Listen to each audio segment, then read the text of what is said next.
冠状病毒的这个疫情影响到了新西兰的一个签证的审批。那么移民局外交部表示会尽力解决这些问题。所以说现在呢，如果您的这个签证正在等待着审批的话，那么这一次的疫情确确实实的会对整个的签证造成影响。一会儿我们来看看啊，官方是怎么给予回应的。我相信这个对很多的我们的华人朋友们会非常的关心。那么还有一件事情，其实本来是一件大事，但是就被这个疫情啊有一点点被盖过去了。对，是什么呢？就是我昨天已经跟大家预告了，就在我们节目结束之后，那么看到了总理、这个财政部长、交通部长在内的众多重要官员正式宣布了至今为止新西兰历史上最大的一个基础设施投资达到120亿纽币。那这120亿纽币到底花去了什么方面？如果从整体上来说的话呢，我们是看到了道路、学校、医院全面都会升级，而且呢，大家等待了很久的海港大桥的过海通道也确定了开始兴建的日期。但是这样的一份计划到底有没有得到大家的支持，或者是有没有达到我们之前想的120亿这么大个数字所带来的预期，我们一会儿啊会在新西兰新闻的时候跟大家来更新。还有就是今天9点钟之后呢，我们会进入到跟时事评论员 Peter 老师的连线当中，当然也会主要聊一聊疫情。可是呢，这个疫情啊就不仅仅单单是疫情这么简单了。现在中国面对的困难、面对的威胁、面对的这各种方面的危机，真的不仅仅是疫情2个字就能概括的。所以一会儿呢，我们会在跟 Peter 老师连线当中啊，重点来聊一聊这件事。另外一方面呢，就是我们也知道最近呢，这个美国也没闲着。那么就在昨天，我们也看到了最新的，应该叫做中东和平计划呢，是正式的签署了。这个和平打着和平的这个引号啊，出现了一份协议，到底能不能够带来和平？世界各地呢也都是褒贬不一。所以呢，我们也会争取啊，在9点钟跟 Peter 老师连线的时候谈到这样的话题。不过这个时间段，我们先来关注国际，首先就来说一说目前新型肺炎的这样的一个最新的进展。我们了解到的官方数据，目前为止没有一个更新，但是呢，我们了解到了很多新型肺炎方面的一些，就是怎么说呢？比如说查询的工具因为昨天呢，我看到朋友圈有很多的朋友都在转发这个链接，说如果你在最近一段时间乘坐过一些公共交通，比如说高铁，比如说火车，比如说飞机，你怎么确定你的这个公共交通同行的人里面有没有人感染这个肺炎？那么在昨天呢，我们就看到有一个叫做新型肺炎患者同乘查询工具上线了。那么这个上线呢，就是说这一次主要还是因为它潜伏期比较长，而且呢，根据专家的报告是说，潜伏期就算你没有症状，同样的也会有传染的风险，所以说呢，大家才会啊相对来说比较担忧。那么我们看到的这个新的工具，就是说呢，用户可以通过时间和你呢乘搭的这个班次，无论是什么交通工具，它的这个班次就可以查到你在春运期间出行的时候，公共交通工具上是否有确诊的患者。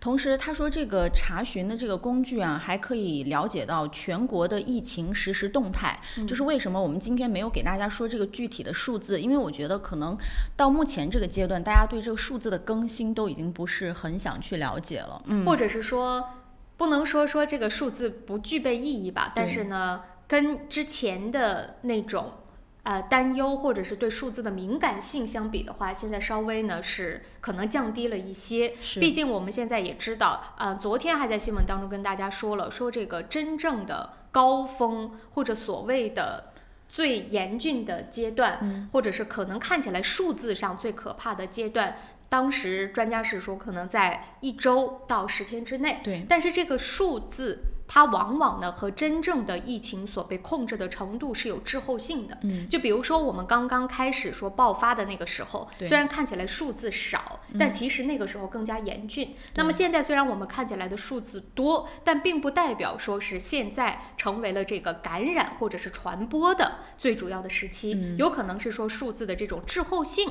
让我们看到了它的一个增加。所以这个呢，我觉得啊，大家呢单凭数据的确是看到了一个井喷式的增长，但是不代表说它的疫情的控制程度是完全的这个像大家担忧的那样，好像有一点点失控了的状态。所以我觉得啊，过度的担忧不必要，但是呢，应有的这个我们说这样的一个防控也是绝对必要的。我在中国另外一方面得到的消息就是呢，很多的地区虽然说官方给出的放假的时间是到这个周日，可是很多的地方是说要到正月15之后才会恢复工作。现在呢，很多啊中国各地，无论是不是在疫区，武汉就不用说了啊，就其他的城市现在都在进行这种在家办公的一个状态，就像我们新西兰说 work from home， 对，这种情况其实是对疫情来说既能够起到不去传播的作用，又能够使得整个国家的经济不会因为疫情就彻底的停滞掉。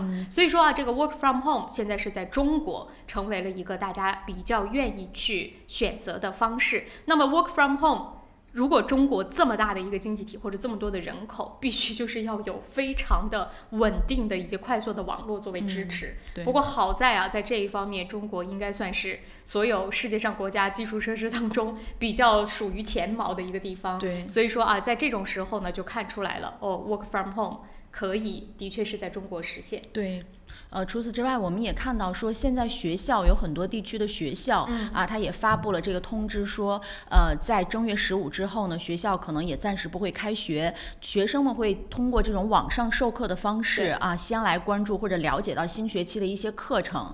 所以呢，这些也都是通过这个新型冠状病毒，我们目前可以看到的一些措施或者想出来的办法。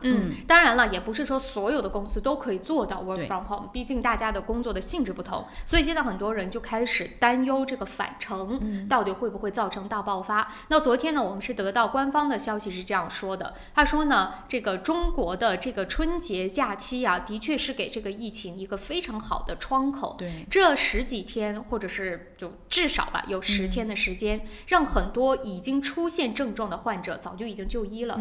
那些没有出现症状的患者，也是过了所谓的这种观察期了。对，所以这个时候再恢复到返程的队伍当中去，其实风险就小了很多。所以大家呢相对来说不用过分的担忧，但是呢我们还是说就是根据各地的这个要求我们去响应就好了。可是这是在中国的情况，但是对于很多国际社会来说呢，这种担忧还是实实在在的。是，所以我们就看到多国除了撤侨之外，现在也开始暂停或者是减少进出中国的一些航线了。对，首先我们了解到的就是关于韩国韩国的这个首尔航空28日表示，公司决定呢暂停飞这个仁川至张家界和临沂2座城市的一个航线，以此来应对新型冠状病毒肺炎疫情的扩散，确保旅客的安全。同时呢，首尔航空的上述2条航线每周各直飞3班和2班。那么这个公司也是决定全面停飞中国的航线。24号以后呢，预约的旅客免交改签和退款的手续费。是。那么这个济州航空呢，也会从29号和30号停飞韩国釜山、务安至张家界的2条航线。易思达航空也决定30号到下个月的29号停飞青州至张家界的航线。那么美国航空公司呢是宣布暂停了24个中美往返的航班，当然这个数字是在实时更新的。对。那么每一个航空公司呢也都是在自己的各个网站或者社交媒体平台上在不断的更新这个信息。所以按照目前我们掌握到的，美联航呢是暂停了24个中美往返的航线。另外呢，英国也是暂停了，这个是英航暂停了直飞中国的航班，并且呢这些国家也都是直接告诉自己的国民，如果没有必要，请不要去到中国。对，我们看到斯里兰卡、菲律宾呢已经暂停向中国游客发放这个落地签证了，所以呢也是在控制这个病毒的传播。马来西亚也是暂停禁飞了来自于湖北以及周边中国游客入境。日本计划呢是说要把这个新型的肺炎认定为指定感染症，不分国籍的要去进行公费的治疗。所以你看看各个国家其实都对这样的一个新疫情呢做出了相应的一些措施。我们还是那句话说中国自己都是在城市和城市之间避免这种传播，或者是说呢禁止，也可以说是为了保护大家吧，就停止这种流通。所以说呢，国际航线的暂停或者是减少，我觉得也是非常可以理解的，是对全球的一种负责。对，可是问题就是呢，什么目的以及大家怎么样用什么样的心态去看见这件事儿是不同的。对，我相信很多朋友最近呢是听到了很多不和谐的声音，我们还是只看好朝着好的方向去看，好不好？不要去。当然，这件事情我们一会儿会跟 Peter 老师来聊到，真的不仅仅是疫情这么简单了。不过时间关系7点45分了，先稍作休息，马上。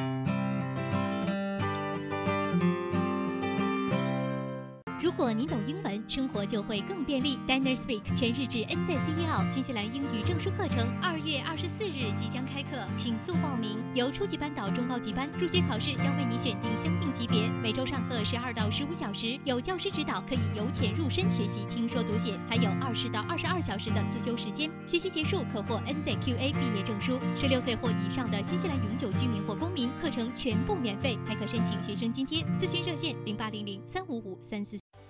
想要旧帽换新颜 ，Resin 当然是首选。立即选购 Resin 优质油漆、木材着色剂、壁纸和装饰配件，并享受 GST 等值打折优惠。Resin 夏季大促销，省钱时机，别错过。我是慕斯，我是健康睡眠系统，我的使命就是为地球上的每个人铸就美梦。你可以在遍布全球的3600多家专卖店看到我，感受我。越来越多的人因为我而得到精彩的健康睡眠体验。生命因梦想而伟大，那么就让我来铸就你的美梦吧。慕斯奥克兰店321世界睡眠日促销活动进行中，欢迎进店咨询详情，电话0941543368，0941543368。Able Music 专业钢琴及器乐学校，12年老字号，分校遍布 City 皇后街、Epsom、Botany、Henderson、北岸、Mount Albert，1对1授课、集体课，强大师资，各种乐器，比赛考级，免费乐理课，电话4446888。申请父母退休移民找百伦，申请投资移民找百伦，申请技术移民找百伦。百伦移民留学26年老字号，申请留学享免中介费找百伦。恭喜百伦移民留学成为奥克兰大学全球最佳代理。要留学找百伦，要移民找百伦。电话0936815588。你好 ，Lisa， come look。哇，这不是天空塔旁边新建的综合大楼吗 ？Yes, the view is just beautiful. 真的，不但可以看到天空塔，还可以看到整个海岸大桥。You sell them, Lisa. 来吧，如果你想拿到最新的图片、价格表、宣传册，现在就给我电话022-1948-160，022-1948-160。Go, go, go, call Lisa quick. 大成电器为顾客提供物超所值的家用电器，专业品质、亲切服务，让顾客买得放心，用得安心，生活更舒心。欢迎莅临我们奥克兰东区展厅，092173888，2173888。平安旅程，新西兰华人的一站式旅游服务团队，提供特价机票、定制旅游、度假套餐、旅游包车，1周7天，每天12小时，竭诚为您服务。详情咨询，请立即拨打2823939，2823939。大家好，我是国家党国会议员杨健。值此新春佳节之际，我祝大家身体健康，家庭幸福，万事如意，鼠年大吉。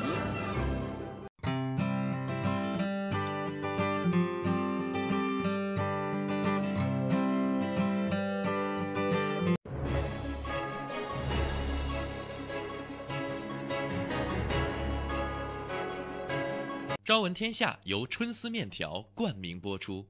春丝面条，丝丝真情，中国挂面知名品牌。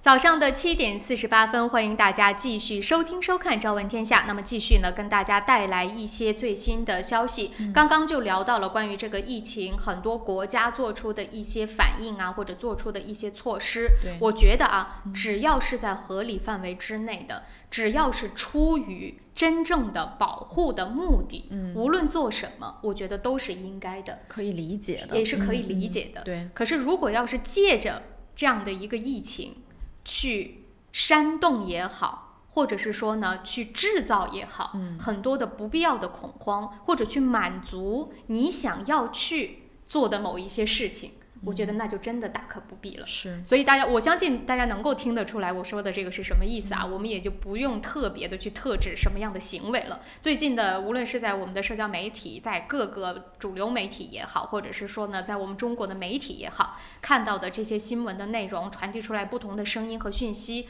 我相信很多朋友会跟我们有同样的感觉。那么除此之外呢，说到这件事儿啊，接下来其实在新西兰，我们就不管别的，就说在新西兰，其实很多的学生也好，家长也好，生活在新西兰的，无论你是回没回国的朋友，可能都要面临到一个非常大的挑战，就是接着我们回到学校，你的孩子回到学校，我们回到工作岗位的时候，会不会受到一些不好听的声音，对，不公平的待遇，或者是说呢质疑的眼神，真的是这样。我们就说啊，这个昨天我看到很多的家长也在不断的分享，说那些呢也要跟自己的孩子说，教育自己的孩子，让你的孩子也用这种方式去传递出去信息。那些自动隔离在家的，无论是家长也好，还是孩子也好，他们是为了保护大家。对。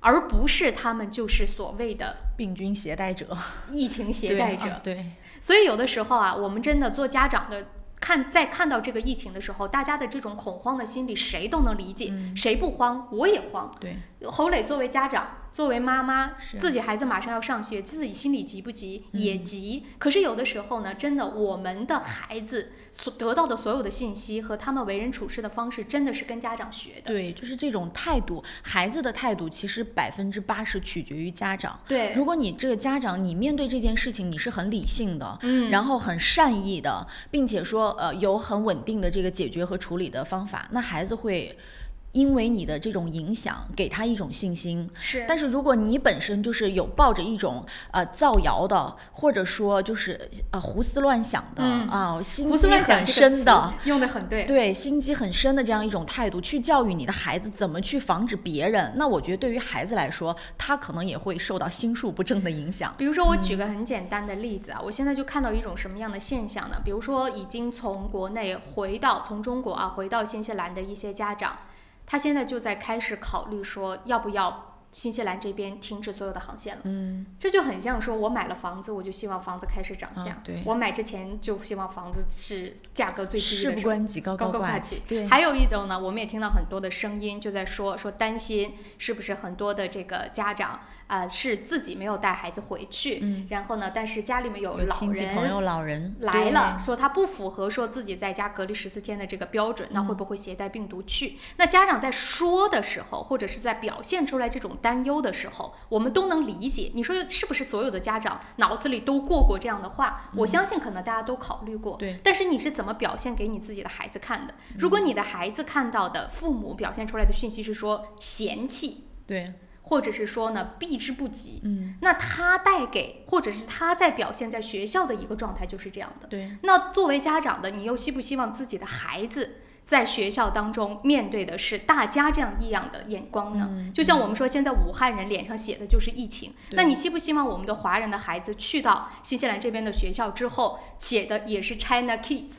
所谓的中国孩子就是带着病毒的，那你希不希望这种现象出现呢？我们虽然不能控制所有人，但是真的有的时候得从自己做起。是，包括我看到有很多留学生，然后最近一段时间返回到奥克兰之后没有地方住，因为没有人愿意去收留他们，可能这其中就包括很多的华人家庭之前可能有寄存行李的，已经确定好要返回的时间，但是因为大家因为这个疫情的原因都拒绝了这些返回来的留学生。但是我知道很多朋友也会说，你们俩坐在那边说话不腰疼，对吧？你自己没有孩子，或者是说呢，你没有面对这种情况，我们担忧一点，为了保护自己的孩子，哪里有错？我们还是那句话，是大家都理解，但是你用什么样的方式去表述，你表现出来的状态是什么，这个就是完全不同的。就同样是面对疫情，你是沉着冷静的去给孩子解释，帮他疏导，还是说你是慌里慌张的让孩子 get 到这个信息，其实给孩子造成的影响就是完全不同的。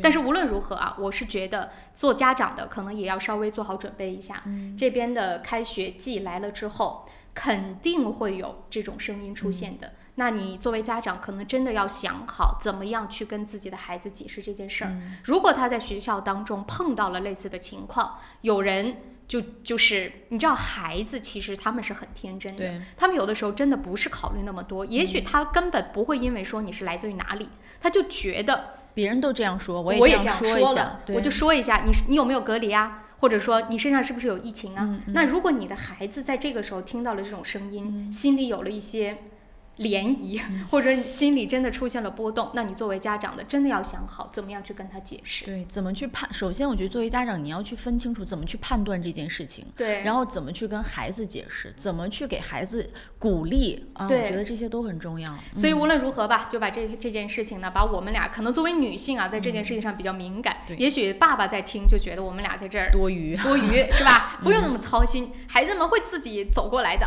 但是就作为女性嘛，所以我们就在这边呢，也就稍微啰嗦啰嗦，有没有啊？真的是家长也考虑到了这一点，我相信一定会有，一定会有。对，那作为家长，你可能我自己还没有孩子，所以我在这边吧有一点点没有那么自信。所以说呢，就是作为家长的，你在考虑这件事情的时候，有什么样的好方法，也可以来分享分享。真的，作为父母的啊，这个大家要支招，对，怎么样去处理这样的一个情况？还有呢，就是说给那些都在家里边自动隔离自己的家长和这个我们说孩子们，先给你们点个赞。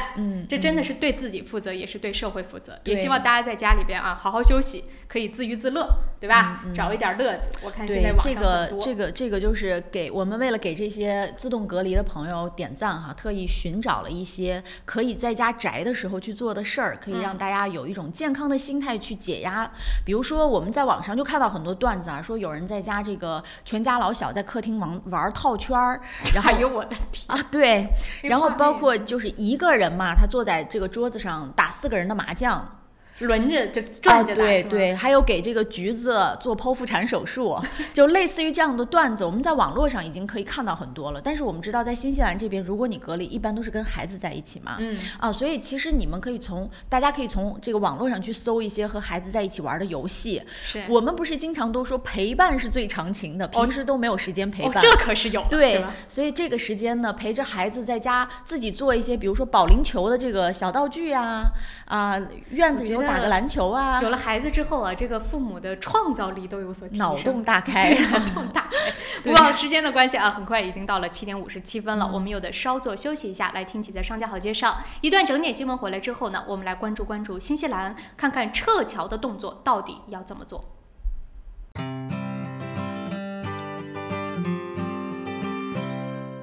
Able Music 专业钢琴及器乐学校，12年老字号，分校遍布 City 皇后街、Epsom、Botany、Henderson、北岸、Mount Albert， 1对1授课、集体课，强大师资，各种乐器比赛考级，免费乐理课，电话4446888。雪山天对岸，陶波湖畔边，风景秀丽的陶波市迎来第1家中华美食绍兴饭店，店内装饰精美，环境典雅，服务一流，全天提供中国特色菜肴、风味小吃，集中华烹饪之精华，汇南北风味之大成。陶波绍兴饭店欢迎您。地址8号 Northcroft Street 淘宝，电话0737788886。奥克兰教育中心成立于2001年，从小学1年级到13年级，课程辅导、教育咨询、升学规划、升医学院、留学美国、英国。优秀是教出来的，孩子成就最好的自己就是优秀。张老师的团队值得您的信赖，电话0962303366，0962303366。石围鲜酒家，老字号的粤式餐厅，天天茶室，精美点心，非陈出新，特色小炒，时令菜式，喜宴寿桌，社团宴会，欢迎预订。530号 Princess Road Greenland。申请父母退休移民找百伦，申请投资移民找百伦，申请技术移民找百伦。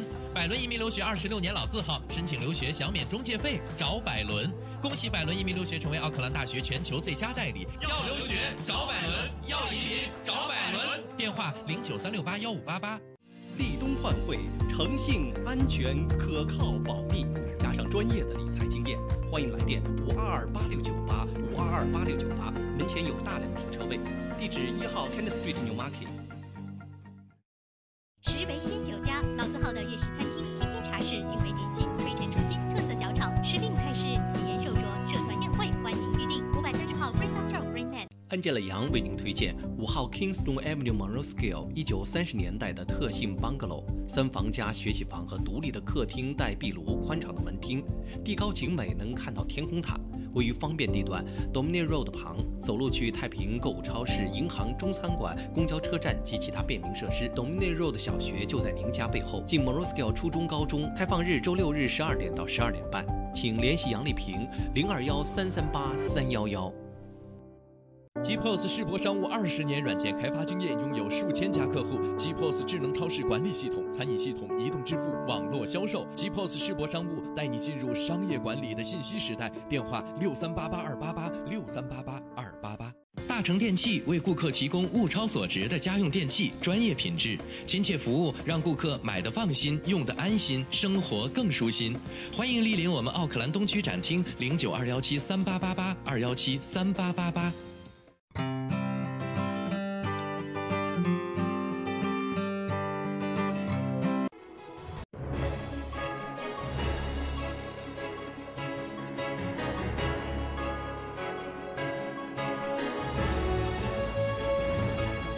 朝闻天下由春丝面条冠名播出，春丝面条丝丝真情，中国挂面知名品牌。大家早上好，今天是2020年1月30日星期四，农历正月初6，欢迎您收听这一时段的整点新闻，我是侯磊。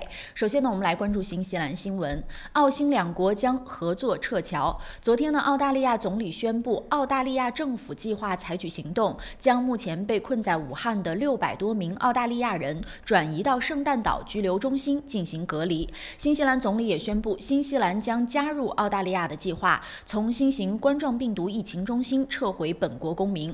总理同时还表示，撤离计划的具体细节包括将新西兰人回国后的医疗方案以及在中国的入境安排，政府官员们正在研究。在宣布这一消息的同时，新西兰政府已向新西兰人发出提示，由于这种致命的冠状病毒仍在继续传播，新西兰人要避免所有非必要的前往中国的旅行。澳大利亚确诊病例增至6例。澳大利亚墨尔本1月29日确认了维多利亚州第2例新型冠状病毒患者，也是澳大利亚全国范围内第6例被确诊的病毒。那么，该患者年龄在60多岁，曾到访过武汉，到达墨尔本2天后出现症状。患者现在被收治在墨尔本一家医院，与他有密切接触的家人已经被隔离观察。澳大利亚现规定，不论是否有症状，只要到过湖北省的人都必须居家隔离14天。好，我们再来关注国际方面的消息。日本、韩国向中国捐赠大量物资。日本政府决定将向湖北省提供东京保存的2万套防护服，将于28日晚上将防护服送去武汉。与此同时呢，日本大分市27日也向武汉捐赠了3万枚口罩。大分市和武汉市是友好城市。大分市在了解到武汉因预防新型肺炎感染而面临口罩不足的情况下，24日就出台了支援政策。在同武汉方面协商好之后，大分市政府职员27日将26箱口罩搬到了运输车上，等待发货。纸箱上还贴心地写着中文“武汉加油”的便签纸。当前呢，国内新型冠状病毒肺炎疫情防控形势十分严峻，口罩等防疫物资在疫区出现了短缺的情况。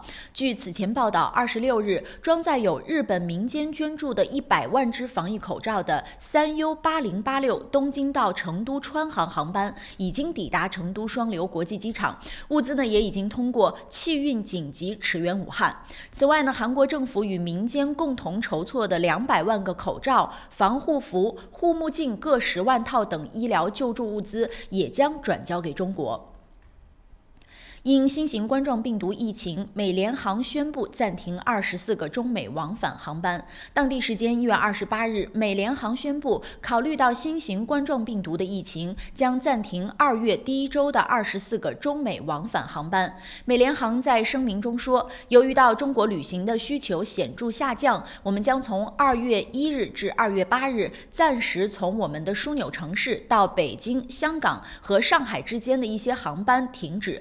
停航受影响的机场呢，包括旧金山国际机场、纽瓦克自由国际机场、芝加哥奥黑尔国际机场和华盛顿杜勒斯国际机场。据悉呢，美联航平均每天有12个中美航班，截至目前是第一个受疫情影响而停止部分中美航班的美国航空公司。美联航称将继续监测疫情的发展，并将根据需要调整时间表。美国国家运输安全委员会 NTSB 于当地时间28日公布了科比坠机事故的最新现场画面。NTSB 动用了无人机拍摄事故现场，并寻找遇难者遗体。视频中呢，可以看见山坡上遍布着飞机残骸的碎片，所有遇难者的遗体均已被找到。在此前召开的新闻发布会中，调查员表示，科比所乘坐的直升机没有黑匣子，黑匣子并不是强制要求装的。目前呢 ，NTSB 已经恢复了一个飞行员用于导航和接收天气信息的 iPad， 里面呢有一些数据，包括飞行计划和天气简报。调查人员也许能够调查飞机上的其他电子设备，以获取证据。同时呢，我们也了解到坠机原因的确切报告可能需要1年或更长的时间。以上呢就是由侯磊编辑播报的整点新闻，感谢您的收看收听。以上整点新闻由双子移民留学赞助播出。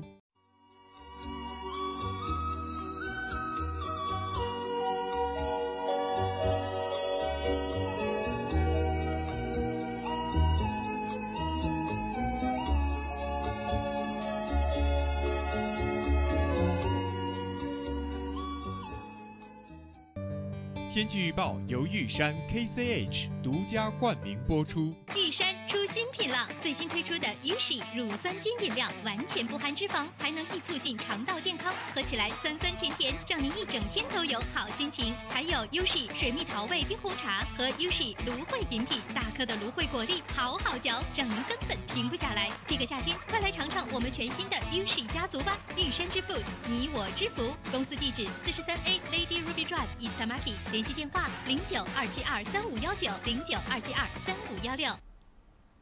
早上的8点06分，让我们一起来关心一下新西兰主要城市今明2天的天气预测。以下的天气预报呢，是由玉山食品独家冠名赞助播出的。我们先来看新西兰北岛的北部地区，今天呢，其实是在北岛中部会有一些阵雨出现，北岛的北部基本上还是以晴好的天气情况为主。气温方面仍然最近都是高温，奥克兰今天最高气温仍然会达到27度，最低是18度。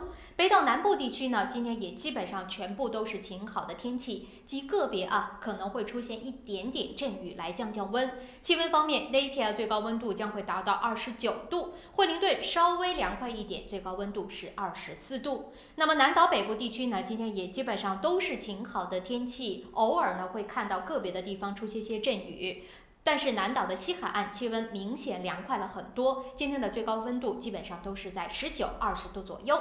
南岛南部地区呢，今天则会普遍的下起阵雨，虽然雨势并不大，但是这个阵雨可能会缓解一些的干燥和炎热的天气。基督城今天最高温度是26度，最低17度；皇后镇最高22度，最低是15度。再来看一下明天。明天呢，新西兰南岛可能降雨的几率会稍微大一些，北岛的南部地方可能会有一些强风出现，其余地方仍然都是晴好的天气，气温继续攀升。明天奥克兰最高25度，最低19度。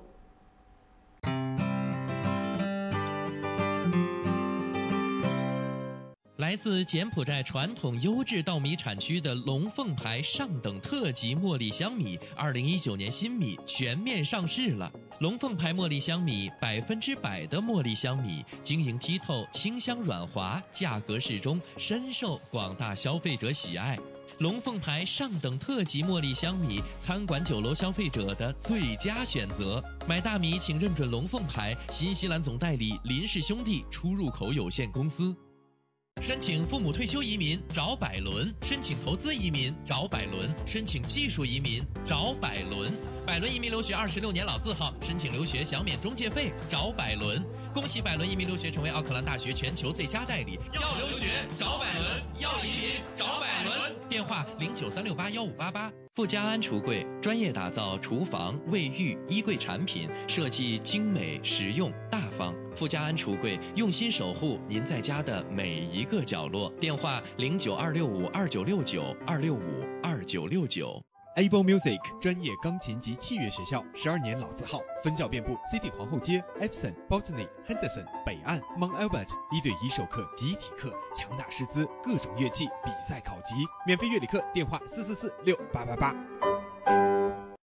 GPOS 世博商务20年软件开发经验，拥有数千家客户。GPOS 智能超市管理系统、餐饮系统、移动支付、网络销售。GPOS 世博商务带你进入商业管理的信息时代。电话6388-288，6388-288。我是慕斯，我是健康睡眠系统，我的使命就是为地球上的每个人铸就美梦。你可以在遍布全球的3600多家专卖店看到我，感受我。越来越多的人因为我而得到精彩的健康睡眠体验。生命因梦想而伟大，那么就让我来铸就你的美梦吧。慕斯奥克兰店321世界睡眠日促销活动进行中，欢迎进店咨询详情。电话0941543368，0941543368。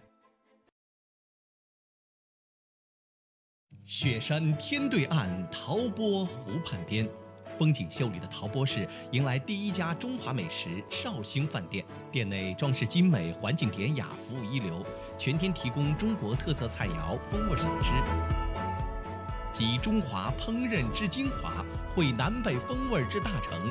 陶波绍兴饭店欢迎您。地址8号 Northcroft Street 陶波，电话0737788886。想要旧貌换新颜 ，Resin 当然是首选。立即选购 Resin 优质油漆、木材着色剂、壁纸和装饰配件，并享受 GST 等值打折优惠。Resin 夏季大促销，省钱时机，别错过。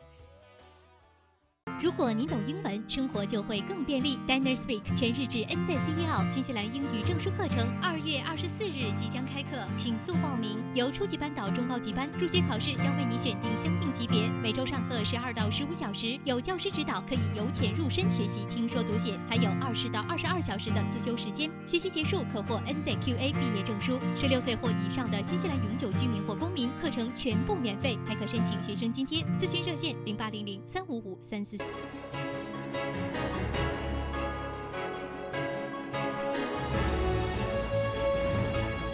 朝闻天下由春丝面条冠名播出。春丝面条丝丝真情，中国挂面知名品牌。时间很快来到了早上的8点11分，欢迎大家继续收听收看由 Panda TV 37 FM 90.6，还有在我们 YouTube、Facebook 平台共同为大家直播的《朝闻天下》，我是小娇。大家早上好，我是侯磊。那么8点钟过后，来跟大家说一说新西兰方面的一些最新的消息。不过呢，也再次预告一下，今天在9点钟之后呢，我们会和时事评论员 Peter 老师来连线。当然，跟 Peter 老师连线当中也会聊到这一次中国的新冠肺炎的疫情。可是呢，我们会看到一种现象，现在中国面对的真的不仅仅是疫情，对，而是由疫情引起的很多不同的事情和声音，经济啊，包括疫情过后大家重建民心啊，各种问题，还有很多的世界上的国家拿着疫情在做一些文章其他的事情，是吧？所以呢，一会儿我们都会在9点钟之后呢，会跟 Peter 老师来聊到这个话题。不过在9点钟之前，先让我们来关注一下新西兰在昨天24小时当中又发生了哪一些事情，真的可以说是瞬息万变啊。对，昨天我们在早上节目当中还在说，总理考虑怎么样去撤侨，是跟澳大利亚一起呢，还是自己出动军机呢？在我们节目啊结束没多长时间，我们就听到了官方宣布，是 Morrison 宣布的，说要跟新西兰一起准备把被困在武汉以及呢整个湖北省的澳大利亚以及新西兰的公民们带回这个本国。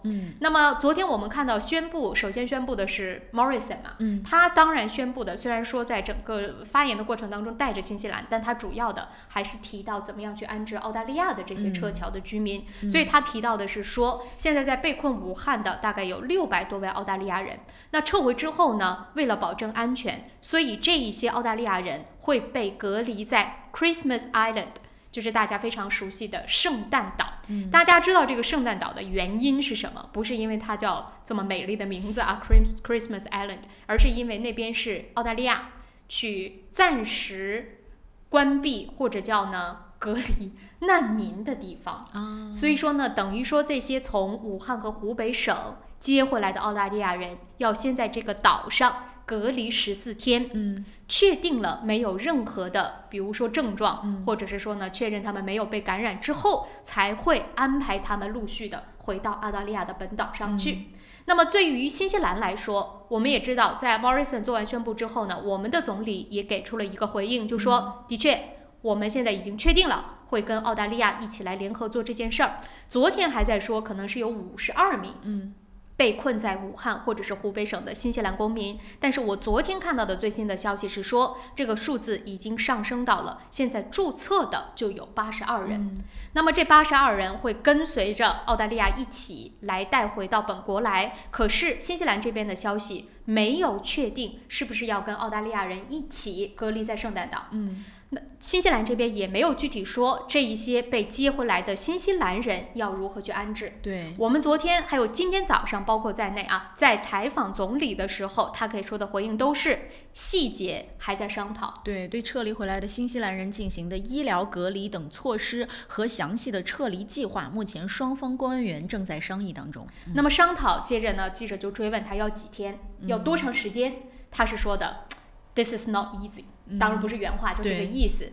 他的意思就是说，这是一个非常复杂的事情，所以呢，用他的话说，可能还要几天的时间来进行商讨，怎么样来撤回整个所有的这个我们说新西兰人。那至于新西兰是跟着澳大利亚一起在 Christmas Island 隔离14天，还是我们有什么样其他的打算？那就来看政府究竟下一步商议出来的结果是什么。其实我这边有一张图片，可以让导播稍微找一下啊，是美国的官员，不是前段时间已经撤离了吗？那么我们看到的一个消息就是说呢，这个航班已经抵达了美国的境内。然后呢，你通过那个图片上啊，你是可以看到呢，就是底下接机的人员全部都穿着防护服，包括开飞机的机长都是穿着防护服的一个样子。然后这一些呢，在美国的没有找到也没关系啊，反正给大家形容一下，就是在美国的这一些的可以说是撤回来的，无论是官员也好，还是民众也好，会被隔离在他们的军事基地，也是14天的时间，然后再进行再安置。所以说呢，这一切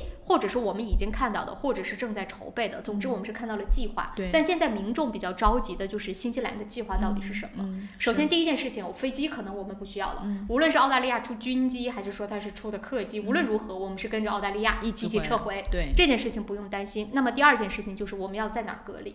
我们是跟着澳大利亚在 Christmas Island 隔离，那可能要从 Christmas Island 接回来，还要我们这边想办法是出动军机还是客机？还是说我们直接就来到新西兰这边隔离？那我们上哪儿隔离？我们在医院，在军事基地，还是我们要去哪儿？是没有一个确切的答案现在。然后呢，再加上啊，我们就看到说，新西兰这边至今到今天为止哦，还不可以自己测试到底能不能够感染这个病毒。就是没有那个检测盒，没有检测盒。这个检测盒到底有多困难呢？现在是紧缺到这个程度，就我们买不到吗？还是怎么样？所以无论如何，我们现在还要寄到澳大利亚。所以说，如果真的把这些我们所谓的啊这个侨民接回到新西兰来，我们连给他测试都测试不了。这些都是问题。这些都是问题。所以说呢，到底我们这边有没有？我们真的是希望这件事情早点发生，把他们能够接回来。但是回来这个回到哪儿？其实是大家比较关心的点，我们只能是等待着政府啊，政府说他们在商讨嘛，所以来看看他们商讨出来到底是一个什么样的结果。其实这是其一，其二，现在还有另外一个问题，也是各方比较头疼的，就是你怎么样去断定谁被接回来，谁不应该被接回来。当然我们也知道啊，座位是有限的，那么各方呢也都说了，肯定是以比如说容易感染的，或者是自己抵抗能力比较弱的，妇女儿童什么的优先。可是另一方面，比如说我今天早上就听到一条新闻，是说呢，在新西兰这边的是一个妈妈带着自己的孩子去中国那边去旅游了，她是持着中国的护照，不是，她是持着这个新西兰的护照，可是她的孩子没有护照。就是还没有办护照，那怎么办呢？怎么判断他是哪国人？对呀，然后他的意思就是说，现在他就在跟新西兰这边政府去联系，那是不是给我发一个紧急护照？我的孩子没有护照这个东西，对，那我怎么样去？大家现在不都说持护照什么登机吗？那我怎么办呢？那这种情况谁来照顾我呢？还有比如说一家人，那两个，一个有新西兰护照，一个有中国护照，一起接走，还是只接一个？所以这都是很多问题真的要是去解决的。是，所以我们就来等待吧。反正这个东西我也不知道最后结果是什么，看到什么最新消息再来跟大家说。我觉得待武汉也挺好的，又可以点外卖，然后又可以一直上网，还可以观看到那么多丰富的节目。对，反正就是被关在这个，或者说被隔离在 Christmas Island， 我不知道是个什么状况啊？因为我觉得美国被隔离在军事基地应该还好吧。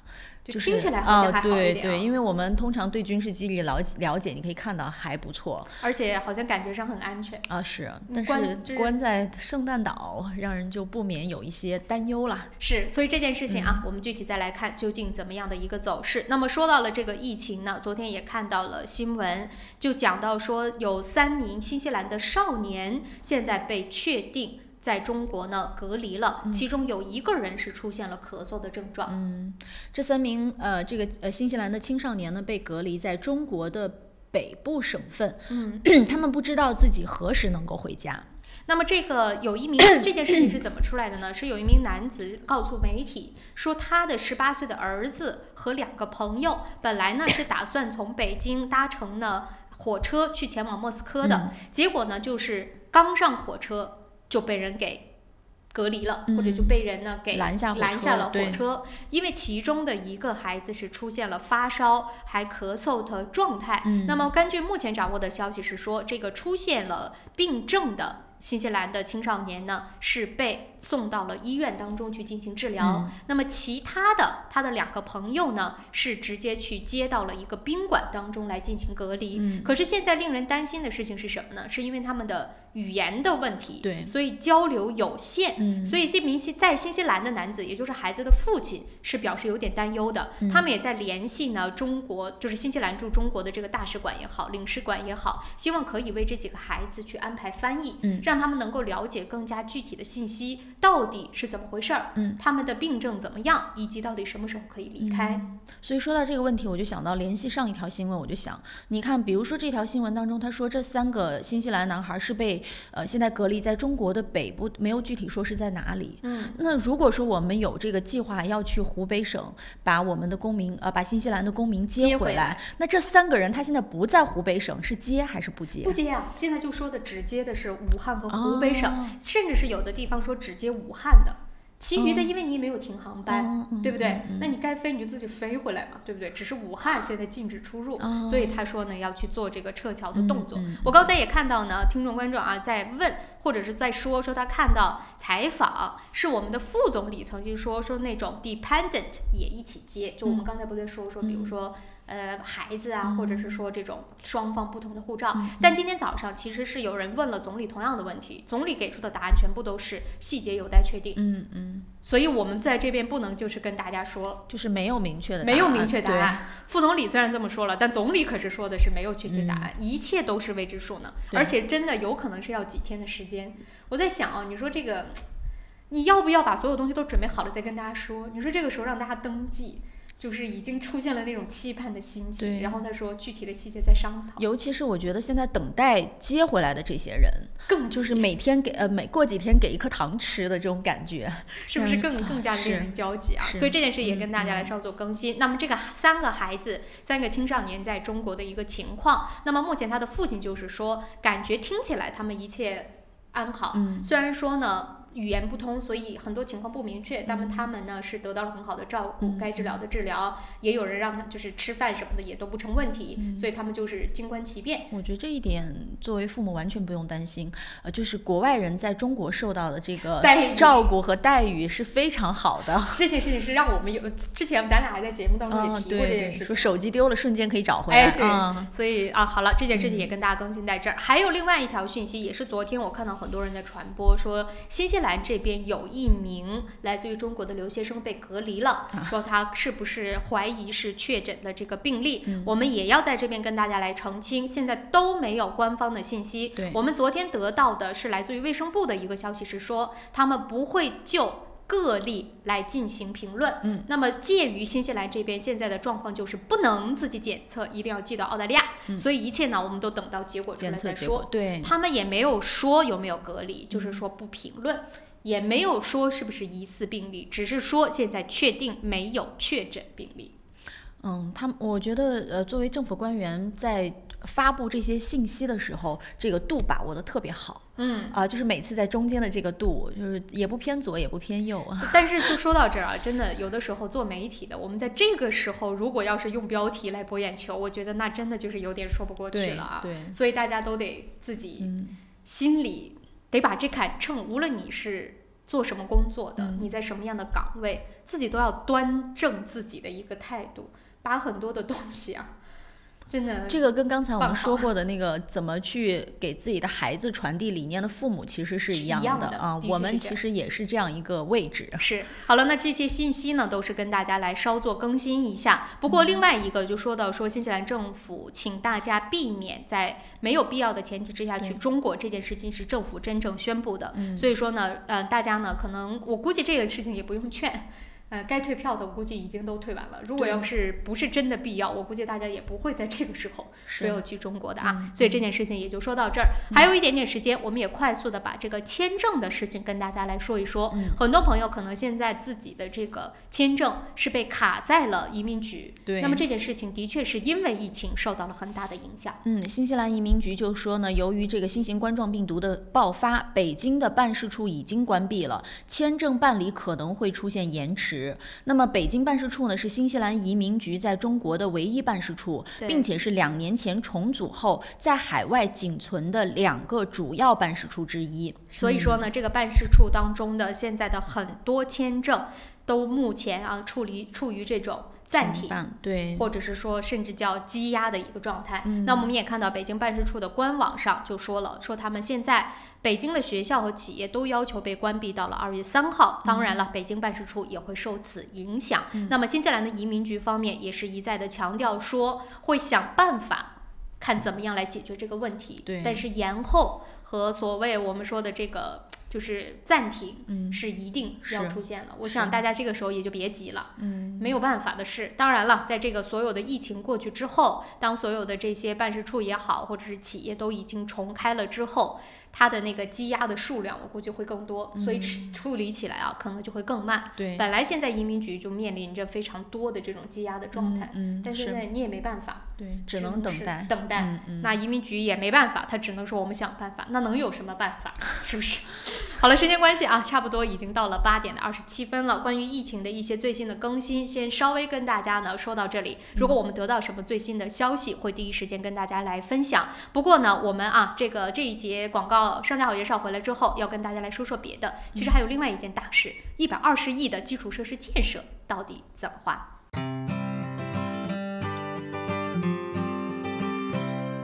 在新西兰安居乐业，一个朋友般的律师将是您的生活必备。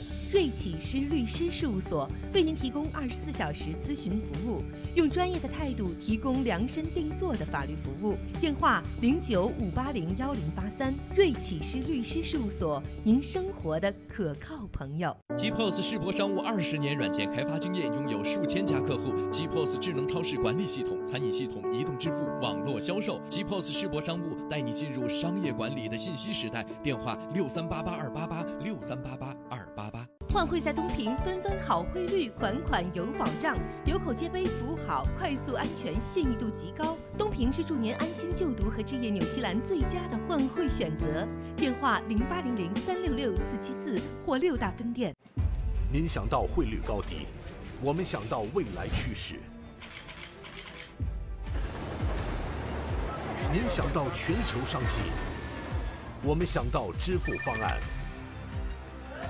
您想到业务高效运作，我们想到外汇对冲避险。KVB 昆仑国际向您所未想，决胜千里之外，企业外汇及财资管理专家 KVB 昆仑国际。你好 ，Lisa, come look。哇，这不是天空塔旁边新建的综合大楼吗 ？Yes, the view is just beautiful。真的，不但可以看到天空塔，还可以看到整个海岸大桥。You sell them, Lisa。来吧，如果你想拿到最新的图片、价格表、宣传册，现在就给我电话022-1948-160，022-1948-160。Go, go, go, call Lisa quick。安吉勒杨为您推荐5号 Kingston Avenue Monroe-Scale 1930年代的特性 bungalow， 3房加学习房和独立的客厅带壁炉、宽敞的门厅，地高景美，能看到天空塔。位于方便地段 Dominion Road 旁，走路去太平购物超市、银行、中餐馆、公交车站及其他便民设施。Dominion Road 小学就在您家背后。近 Monroe-Scale 初中、高中，开放日周6日12点到12点半，请联系杨丽萍021-338-311。大家好，我是国家党国会议员杨健。值此新春佳节之际，我祝大家身体健康，家庭幸福，万事如意，鼠年大吉。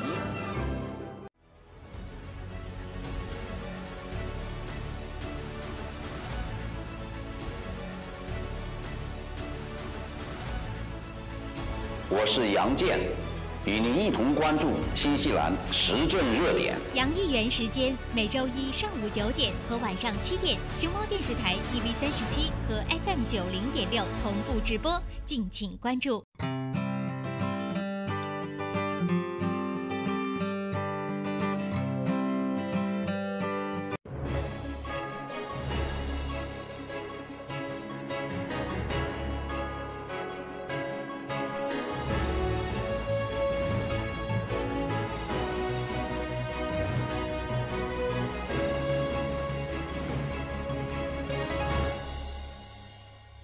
朝闻天下由春丝面条冠名播出，春丝面条丝丝真情，中国挂面知名品牌。时间很快已经到了早上的8点30分，我们还是快速的来关注一下这个时间奥克兰主要高速公路上的一个路况的信息。首先呢，就是整体上来看，导播给大家看个整体的图，就是特别的红火。或者怎么说呢，这特别的喜庆哦，真的是特别堵。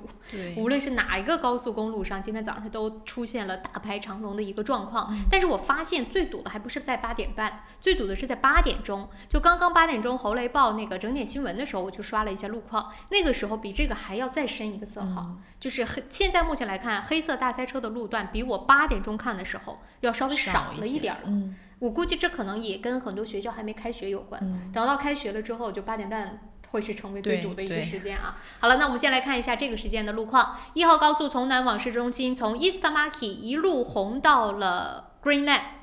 中间还出现个别部分地方是有黑色大塞车，但是比较短，所以就当它是全红吧。然后过了 Greenland 之后呢，一路到市中心，现在断断续续的黄色车多的一个情况。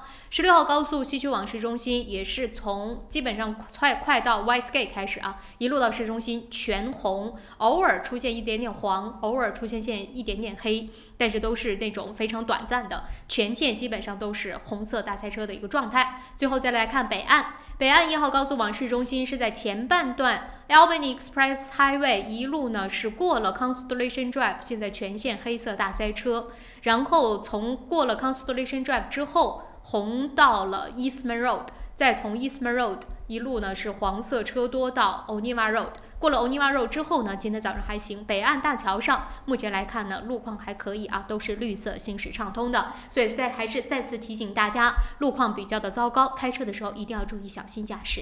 现在我们来关注一下这个近日的财经资讯。新西兰 NZX50 指数11676.51，下跌8.60。上证综指 SSEC 现在呢，因为是春节假期，所以处于一个停盘的状态。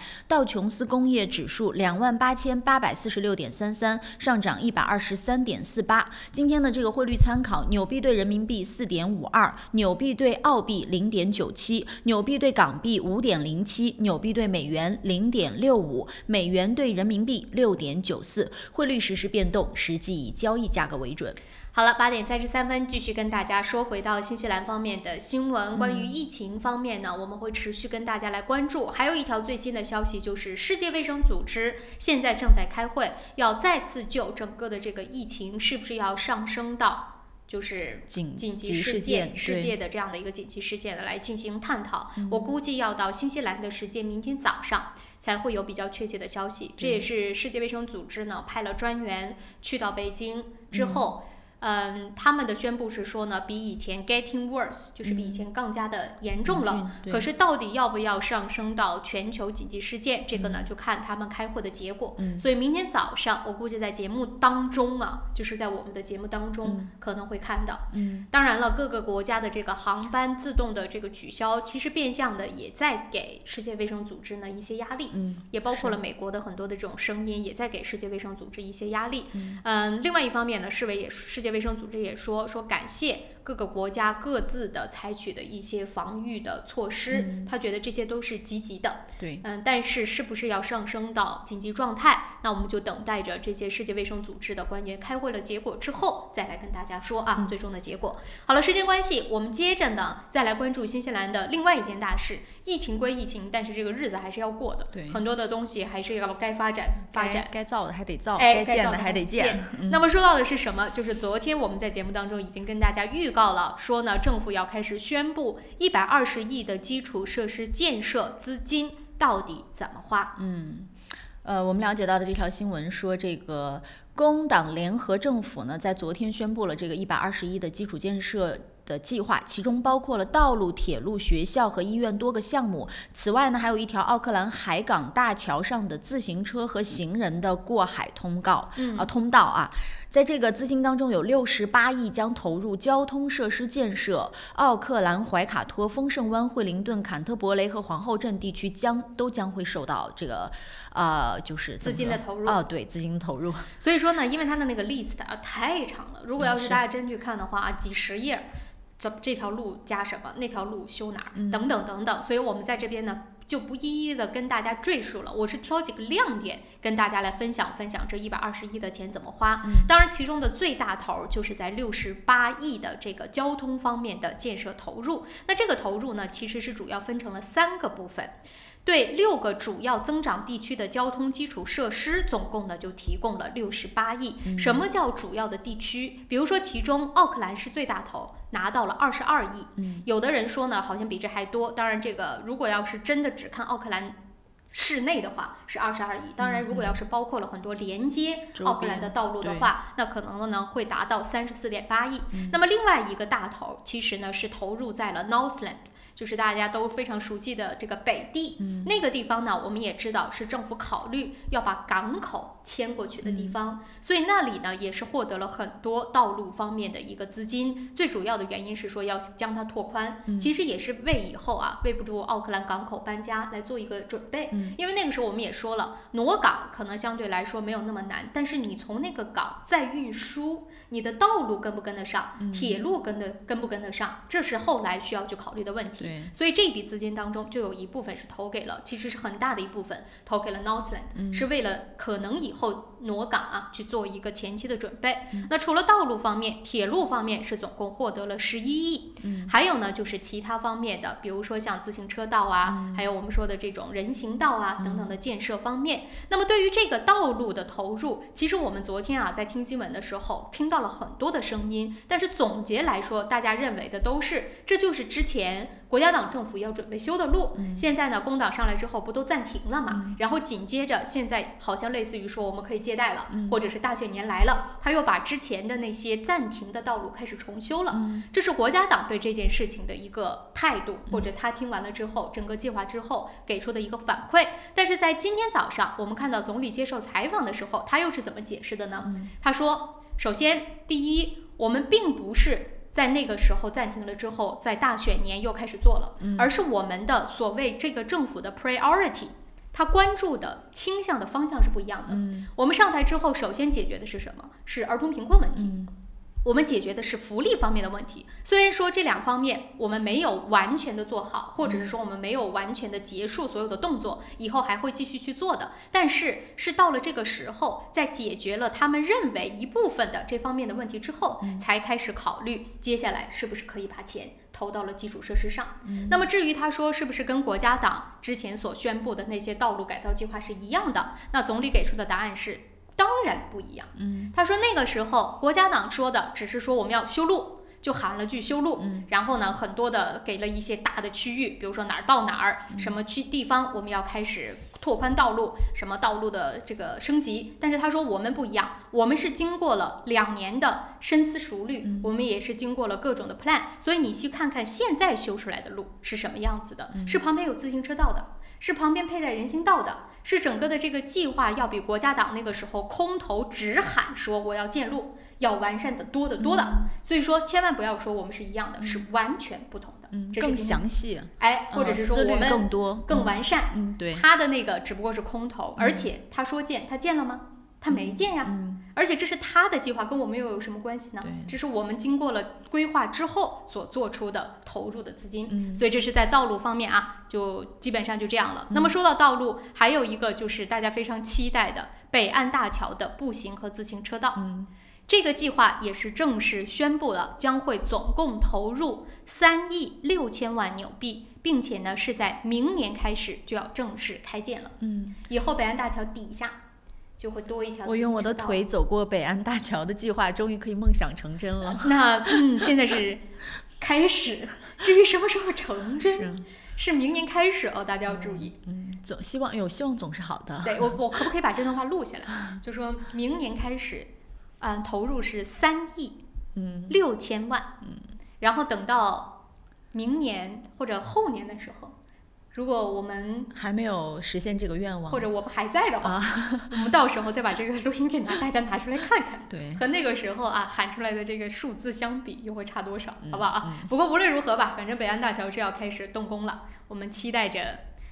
走这叫什么11路啊，腿过北岸大桥的这个梦想，是吧？好了，这件事情说完了之后，我们就说交通方面就结束了。接着，其实在其他的部分也是有很多投入的。医疗卫生方面，8300万用于儿童和产妇的保健，9600万用于精神健康和上瘾治疗。刚才我还特意问了一下小焦，我说这个上瘾治疗是什么方面的治疗啊？只要上瘾的都叫上瘾。你是游戏也好，你是毒品也好，对吧？2600万用于地区和农村医疗设施，7500万用于年久失修的医院设备更新，还有呢就是2000万用于意外的医疗事件。另外就是在学校方面，2000所学校呢，每所会获得40万的升级改造的基金，这个其实是在年前就已经宣布了的。最后就是这个清洁能源的项目，要给大概480万个学校，还有520万个医院用于这种去碳化的项目，比如说让它的这个类似像锅炉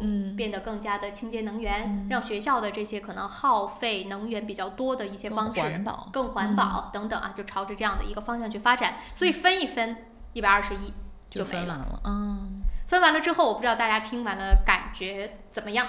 虽然说我们当然我不会具体跟大家说哪条路了但是其中其实呢有一些，或者是说我看到很多媒体在分析说，它的那些项目如果大家真的细细的一个一个去看，有很多都是已经开建了的，并不是说未来说准备要去建的。有没有新的？有，比如说像这个 Sky Path，就我们说北岸大桥底下的这个自行车道和人行道就是全新的，但是其实也有很多部分就是在建的。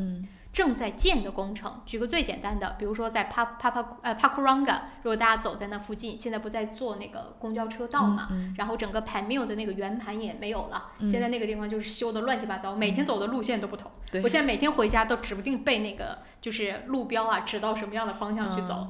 就那个其实也在它这120亿的规划当中，就是其中一项。所以很多人在看完之后呢，是表示说有点失望，就觉得好像并没有想象当中的那么多的新项目让大家耳目一新，眼前一亮。很多要不就是已经开建的，要不就是早已筹划已久的，只不过现在还没有进行。但是也有一些人就说，无论如何建了就是好的，对不对？有钱开始投入了，这个路建的多了，或者拓宽了，或者新建了，有就是好的嘛。对于我们整个的这个交通的缓解，还是会起到一定的作用的嘛，对不对？所以呢，就是朝好的地方想，你投入总比或者是你去建，总比现在还在等要好得多吧？对，所以只能往好的方向想。是不同的人不同的想法，所以不论如何，这个120亿的钱基本上就这么分完了。到底能不能够起到什么样的作用，那就得真的等到它修完了之后，我们再来看了。不过另外一个还挺值得担忧的事情，就是在整个修建的过程当中，我们的交通会崩溃成什么样子？你看看现在的市中心，对你现在我不知道大家现在走在无论住在奥克兰的任何的区域，也无论你要去到任何的地方，在你整个从家门出来到你的目的地的过程当中，有没有是看不到路边的这个路障的路锥的，就黄色的那个桶的？没有。你来的路上有没有？有，而且我还拍过照片。就是有一天，我经常看到这个路锥。有一天我看到这个路锥的时候，一辆车都没有。我突然觉得这个路锥好漂亮，就是感觉一溜排过去，对，然后还整齐专门拍了照片。所以大家有没有？您走的这个整条路上是没有任何路障的，就是意思就是说没有在修路的，有没有？我那天我还在算，从我家到这个电视台这边，总共大概需要10分钟到15分钟开车的时间，其中大概有10分钟都是有路锥的，只有5分钟是没有在修路的。以后等路修好了，没有路锥你就不会开车了。有可能哦，没有蓝的我就不知道线在哪儿了。是，所以我不知道大家是不是也同样的状态。那对于这120亿的公共设施的改造，您是否满意？花的都是我们的钱，或者是政府借的以后要我们还的钱。您认为这个改造是不是符合您的预期呢？都可以来跟我们说一说。不过时间关系，已经到了8点45分了，我们先稍作休息一下。一段广告回来之后呢，带给大家其他的新西兰方面的一些新闻内容。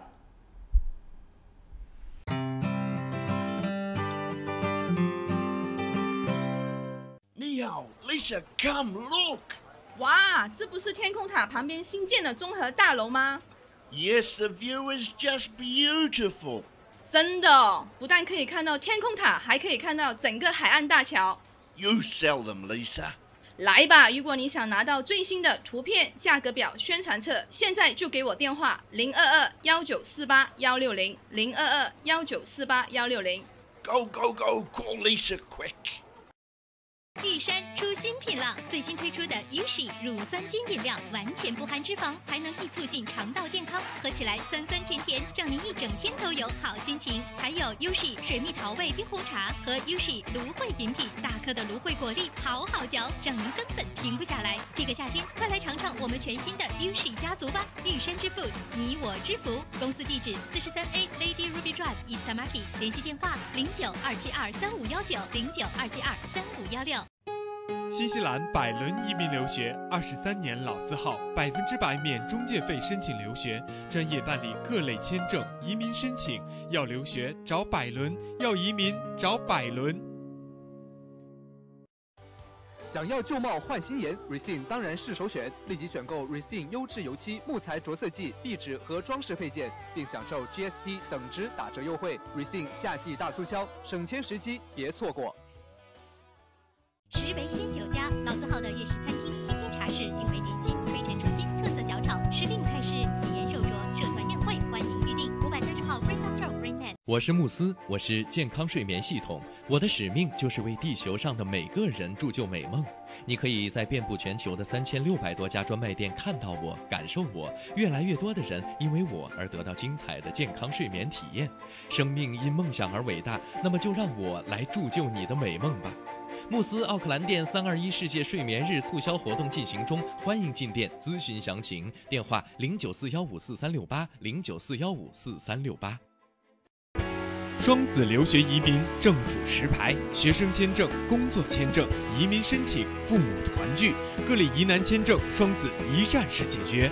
联系电话09377881 3778801。平安旅程，新西兰华人的一站式旅游服务团队，提供特价机票、定制旅游、度假套餐、旅游包车，1周7天，每天12小时，竭诚为您服务。详情咨询，请立即拨打2823939 2823939。奥克兰教育中心成立于2001年，从小学1年级到13年级，课程辅导、教育咨询、升学规划、升医学院、留学美国、英国。优秀是教出来的，孩子成就最好的自己就是优秀。张老师的团队值得您的信赖，电话0962303366，0962303366。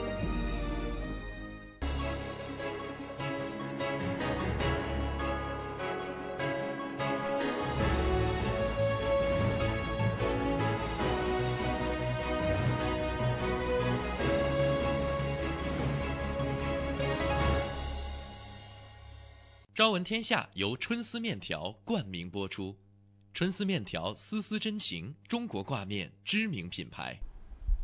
好了，时间很快已经来到了8点48分，欢迎大家继续收听收看《朝闻天下》。再一次预告啊，我们在9点钟之后会跟时事评论员 Peter 老师来连线，一起来聊聊这个疫情对于中国的影响。现在中国面对的真的不仅仅是疫情这么简单了，所以一会儿这个话题啊，我们接下来再来说。那这个时间呢，还剩下不到10分钟。大家如果想对于比如说刚才提到的基础设施的建设120亿有什么样的看法，可以利用着这个时间打电话来跟我们聊，或者是也可以给我们留言。热线电话是您熟悉的92939006。那么除此之外呢，我们在这边继续跟大家再带来2条新西兰方面的一些新的消息。第一件事情就是国家党的这个捐款门现在有了进展。严重欺诈办公室在昨天，也就是1月29号呢，对4人提起了刑事诉讼，说他们涉嫌将捐款汇入国家党选区的银行账户。但是由于呢，这个开庭将会在2月25号，所以现在呢是有姓名的禁止令和保护令的，所以在这之前，我们是并不知道谁真正的被起诉了。但是我们昨天是从国家党那边得到的一个消息是说，包括了党魁 Simon Bridges 在内，所有的国家党内的成员是没有接受调查或者是被起诉的。那这4个人究竟是谁，现在是不得而知。那么我们也看到各方就是采访都想知道嘛，到底这个是吧？是谁起诉？是一个什么情况？然后我们就听到呢，有分析的人士就在说，他说这个现在太早期了，或者是呢刚刚看到这个消息，可能性太多。因为这个严重欺诈办公室它对于比如说像什么洗钱呐，什么像这种所谓的这个政治捐款涉嫌的一些犯罪等等，它是非常重视的，而且这里边的可能性也是非常大的。现在虽然知道跟这件事情有关，但究竟是说是跟捐款直接相关，还是说呢是牵涉到了其他的比如说洗黑钱或者其他的这些问题，现在都不得而知。所以任何的猜测现在呢都是有可能的。那换句话说呢，就是也不要过早的去定义说这件事情到底怎么回事。我们就来看吧，等到那个欺诈办公室严重欺诈办公室透露出什么讯息，我们再来跟大家汇报。但是现在国家党的意思就是说，肯定不是国家党内部的人遭到了起诉，但这个事情呢看来还是在继续的发酵当中的。那么这件事情到底会不会影响到选情，现在也不得而知。但是国家党一再在强调说，这就是心怀不满的人的一种复仇的行为。他说他们根本就没有触犯任何的法律，所有的这个所谓的捐款也都是公开透明的，也都是符合标准的，大家想要看想要找也都知道在哪里看得到。所以不存在说这个 Jamie Lee Rose 所谓的这一系列的这个指控，这都是他在复仇。而且 Jamie Lee Rose 这一次还面临着非常大的对手在 Botany，国家党呢是派出了 Christopher Luxon， 就是前纽航的 CEO，跟他来对阵，看看是不是 Jamie Lee Rose 还能保住自己在 Botany 的席位。都是挺期待的所以今年的选举有很多戏可以看，不仅仅是说党派之间了，还有个人之争。这条新闻其实最吸引我的就是现在屏幕上的这张图片，就是一群男人在吵架，这个或者在讨论的这个画面。现在就是这个状态嘛，对吧？所以不知道这一届大选会有很多的好戏好看，我们共同去期待。当然，对于这次捐款门，如果有什么最新的消息，再来跟大家更新。还有一点时间，再快速的说到纽航，最近还有这样的一条消息。国际是走不了了，现在回国旅行也不行了，有很多人说那就在国内旅行。可是国内旅行又面临了一个什么问题呢？机场行业的组织称，新西兰国际机票的价格在2019年的最后3个月攀升，平均价格上涨14纽币。国内不是国际啊，国内，新西兰国内机票的价格啊，在2019年的最后3个月攀升，而且平均价格是上涨了14纽币。所以现在的状态就是说，国内航班的整个的，无论你去到哪儿，整个的价格是出现了非常大的提升。如果按照比例来看的话，在过去3个月就等于同比上涨了8.5%。那为什么要涨价？本来大家就在说要促进，或者是说呢要去刺激国内的这种消费嘛，让大家都旅游都动起来，是吧？这是一种刺激消费、刺激经济的一种做法。可是呢，机票贵，那你这不就起不到促进消费的一个目的了吗？那现在的状况就是说，航空公司和机场互相的去推卸责任。那航空公司的说法就是说，燃油税现在不是一个燃油税一方面啊，但是燃油的价格都在涨。对，这我们就不提了。那我们作为航空公司，这个我们也得有这个义务，和我们必须自己也得有这个能力去消化。可是呢，你机场各种的给我涨价，又说得过去吗？对不对？那机场就说了，他说哪是跟我们这个机场有关呢？这都是你们航空公司的事儿，是你们航空公司非得要涨价，而且我们作为机场的，当然是要依托你们航空公司了。如果要是比如说航空公司的运营状况不好，大家都不买机票，机场也会受到影响。那我机场要吃什么呢？对不对？那我机场不就是为了给你们停飞机起降用的嘛？那如果你们的生意不好，我们为什么会害你呢？对不对？你生意不好，我们生意哪里会好呢？所以他们现在他俩就在各种的推卸责任了。机场说是赖航空公司，航空公司呢就说是赖机场，然后还说他们这个各方面的繁文缛节太多，让他们呢这个人工成本、各个方面的时间成本也提高了非常多，所以说呢就不得不给大家涨价。但是作为消费者来说，无论是谁的责任，反正我们面临的状况就是涨价，多花钱。不仅仅是国内，如果大家最近虽然说中国这方面是因为这次的疫情，我知道很多朋友是取消了计划去回国去旅游也好，或者是探亲也好，但是大家有没有发现，最近一段时间的中国的一些航空公司来往返于新西兰这边的航线的价格也是在提升中。那个时候就我们说什么500、400买往返机票的日子一去不复返，好像有一点点一去不复返了啊。我最近也是，我订的不是最近的，是很长一段时间之后的这个机票，也是很明显的，人家就直接说了，说这个上涨的幅度非常之明显，现在已经差不多跟那个纽航要持平了。纽航那个时候就一直在说自己压力很大，因为中国航空公司的到来，他们的价格压得很低，为了抢占市场，所以纽航的日子不好过。现在好了，大家都涨到差不多同样了。所以那种便宜机票的日子可能真的要一去不复返了。是，所以大家在出行的时候，最近可能就要稍微考虑一下了，看自己是不是这个机票上要多花一点钱。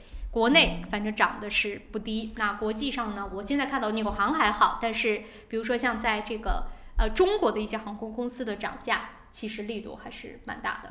所以大家一定要可能要稍微的做好提前的准备了。现在出去旅行真的也不是一件便宜的事情，无论在国内还是在国际上，住宿也是。是。现在新西兰很多的那个城市，比如说旅游的这些旺季里，或者是一些热点的城市，像皇后镇翻了1倍。皇后镇现在住宿贵到我真的觉得有点无法接受的程度但是没办法，现在就是这个东西就是市场决定的。对，有需求，那它的这个价格自然就会跟着水涨船高。所以大家就是把这个信息透露给大家知道就好了。不过时间关系，已经到了8点57分了，我们就得稍作休息一下，来听几则商家好介绍。那么一段广告和整点新闻回来之后呢，我们就会进入到跟 Peter 老师的连线内容当中。首先当然会聊到疫情，整个疫情和疫情相关的对于中国的影响。那除此之外呢，如果我们时间允许当然会以这个为主，如果时间允许，我们也会聊一聊关于中东的这个和平计划又会带来哪一些的影响。广告回来之后，我们继续聊。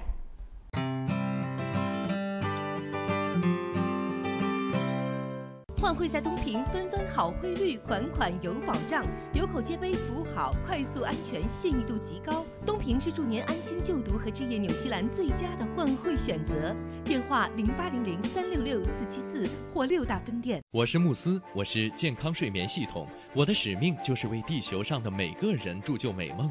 你可以在遍布全球的3600多家专卖店看到我，感受我。越来越多的人因为我而得到精彩的健康睡眠体验。生命因梦想而伟大，那么就让我来铸就你的美梦吧。慕斯奥克兰店321世界睡眠日促销活动进行中，欢迎进店咨询详情。电话0941543368，0941543368。您想到汇率高低，我们想到未来趋势。您想到全球商机，我们想到支付方案。您想到业务高效运作，我们想到外汇对冲避险。KVB 昆仑国际向您所未想，决胜千里之外。企业外汇及财资管理专家 KVB 昆仑国际。奥克兰教育中心成立于2001年，从小学1年级到13年级，课程辅导、教育咨询、升学规划、升医学院、留学美国、英国。优秀是教出来的，孩子成就最好的自己就是优秀。张老师的团队值得您的信赖。电话0962303366，0962303366。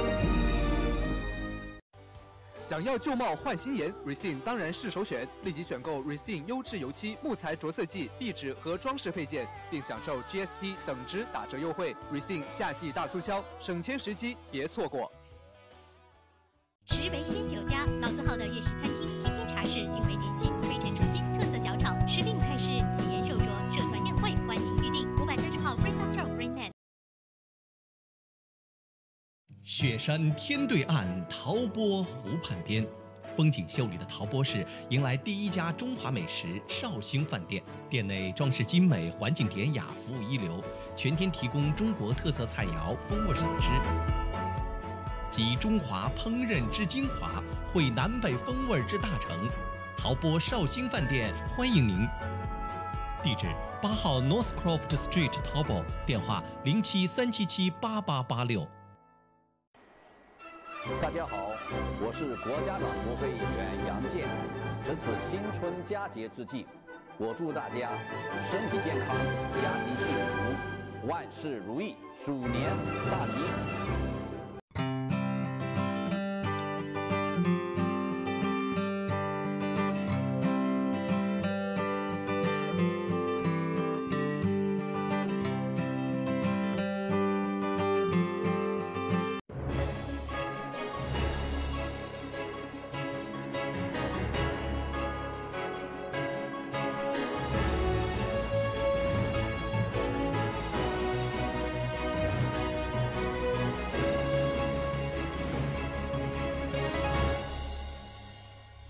朝闻天下由春丝面条冠名播出，春丝面条丝丝真情，中国挂面知名品牌。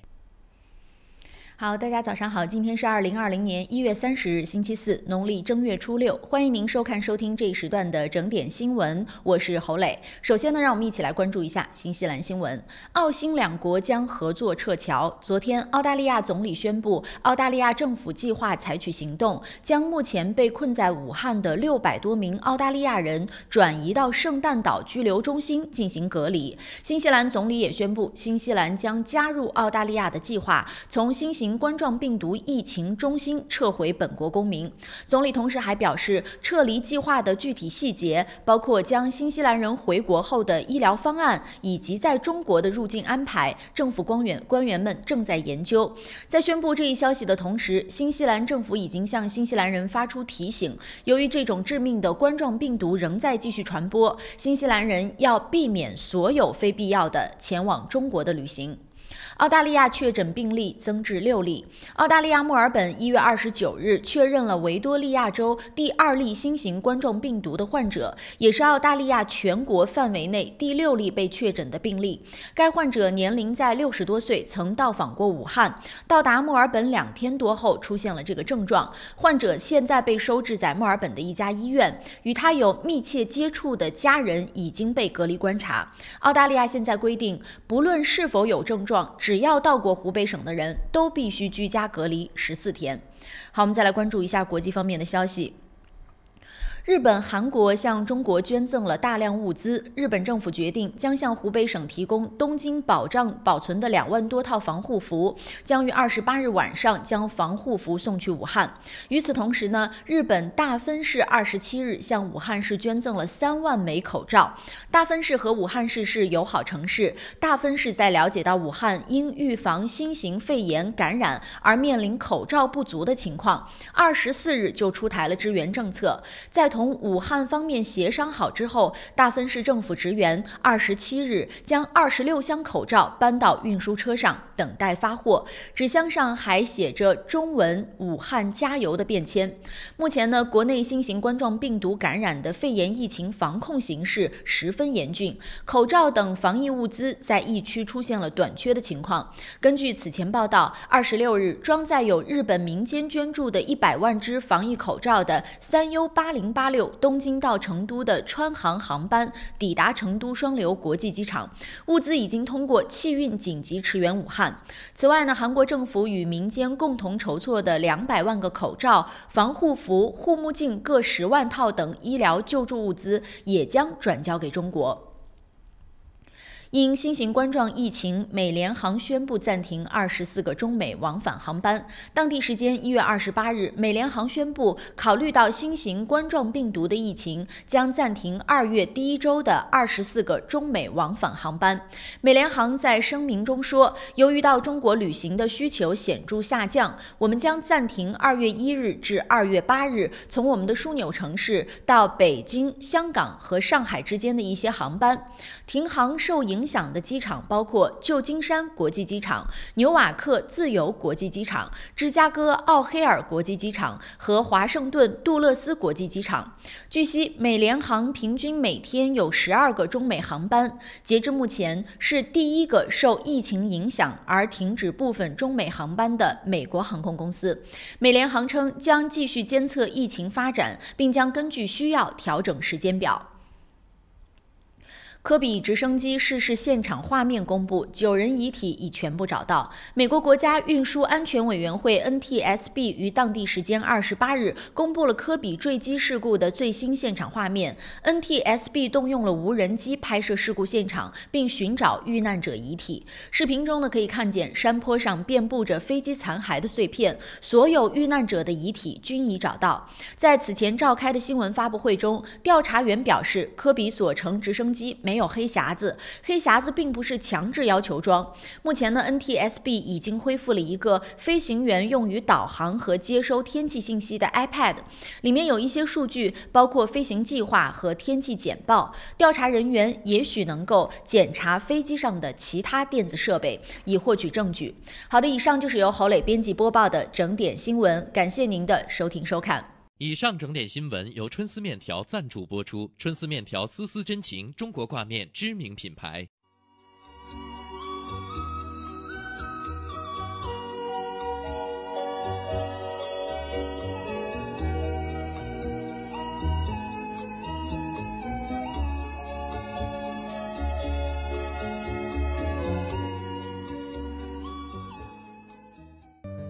天气预报由玉山 KCH 独家冠名播出。玉山出新品了，最新推出的 Ushi 乳酸菌饮料，完全不含脂肪，还能易促进肠道健康，喝起来酸酸甜甜，让您一整天都有好心情。还有 Ushi 水蜜桃味冰红茶和 Ushi 芦荟饮品，大颗的芦荟果粒好好嚼，让您根本停不下来。这个夏天，快来尝尝我们全新的 Ushi 家族吧！玉山之父，你我之福。公司地址43A Lady Ruby Drive Istamaki，联系电话0927235519，0927235516。早上的9点06分，我们一起来关心一下新西兰主要城市今明2天的天气预测。以下的天气预报是由玉山食品独家冠名赞助播出的。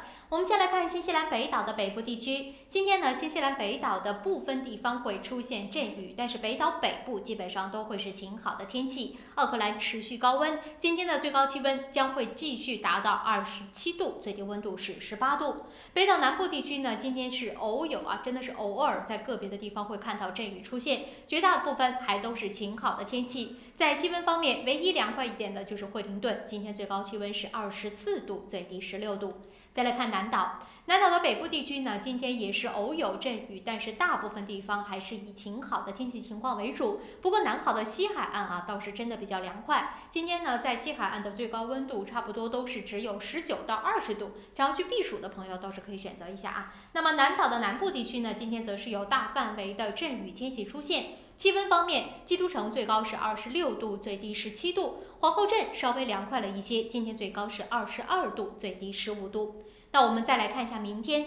明天呢，新西兰会有一股的高温袭来导致很多的地方会出现明显的温度的上升，所以大家呢一定要注意防暑防晒。比如说明天Tauranga最高气温就将达到31度 ，Gisborne 明天的最高气温更是将达到33度。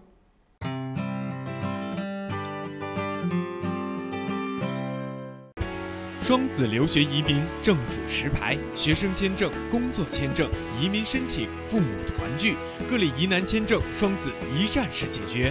联系电话0937788013778801。申请父母退休移民找百伦，申请投资移民找百伦，申请技术移民找百伦。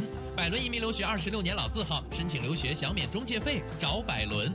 恭喜百伦移民留学成为奥克兰大学全球最佳代理。要留学找百伦，要移民找百伦。电话0936815588。在新西兰安居乐业，一个朋友般的律师将是您的生活必备。瑞启诗律师事务所为您提供24小时咨询服务，用专业的态度提供量身定做的法律服务。电话0958011083。瑞启诗律师事务所，您生活的可靠朋友。想要旧貌换新颜 ，Resin 当然是首选。立即选购 Resin 优质油漆、木材着色剂、壁纸和装饰配件，并享受 GST 等值打折优惠。Resin 夏季大促销，省钱时机别错过。换汇在东平，分分好汇率，款款有保障，有口皆碑，服务好，快速安全，信誉度极高。东平是助您安心就读和置业纽西兰最佳的换汇选择。电话0800366474或6大分店。GPOS 世博商务20年软件开发经验，拥有数千家客户。GPOS 智能超市管理系统、餐饮系统、移动支付、网络销售。GPOS 世博商务带你进入商业管理的信息时代。电话6388-288，6388-288。来自柬埔寨传统优质稻米产区的龙凤牌上等特级茉莉香米，2019年新米全面上市了。龙凤牌茉莉香米100%的茉莉香米，晶莹剔透，清香软滑，价格适中，深受广大消费者喜爱。龙凤牌上等特级茉莉香米，餐馆酒楼消费者的最佳选择。买大米请认准龙凤牌，新西兰总代理林氏兄弟出入口有限公司。如果您懂英文，生活就会更便利。Diner Speak 全日制 NZC1澳新西兰英语证书课程2月24日即将开课，请速报名。由初级班到中高级班，入学考试将为你选定相应级别，每周上课12到15小时，有教师指导，可以由浅入深学习听说读写，还有20到22小时的自修时间。学习结束可获 NZQA 毕业证书。16岁或以上的新西兰永久居民或公民，课程全部免费，还可申请学生津贴。咨询热线0800355344。周一聊天室带您尽览天下大事，新闻事件深度解析，全球消息尽在掌握。一起相约周一聊天室。每周一下午4点，熊猫电视台 TV37和 FM 90.6同步直播，敬请关注。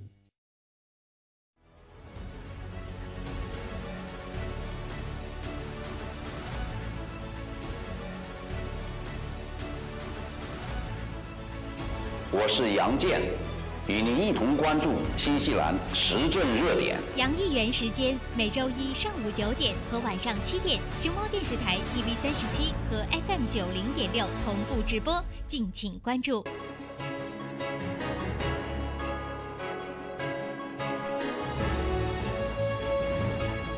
朝闻天下由春丝面条冠名播出，春丝面条丝丝真情，中国挂面知名品牌。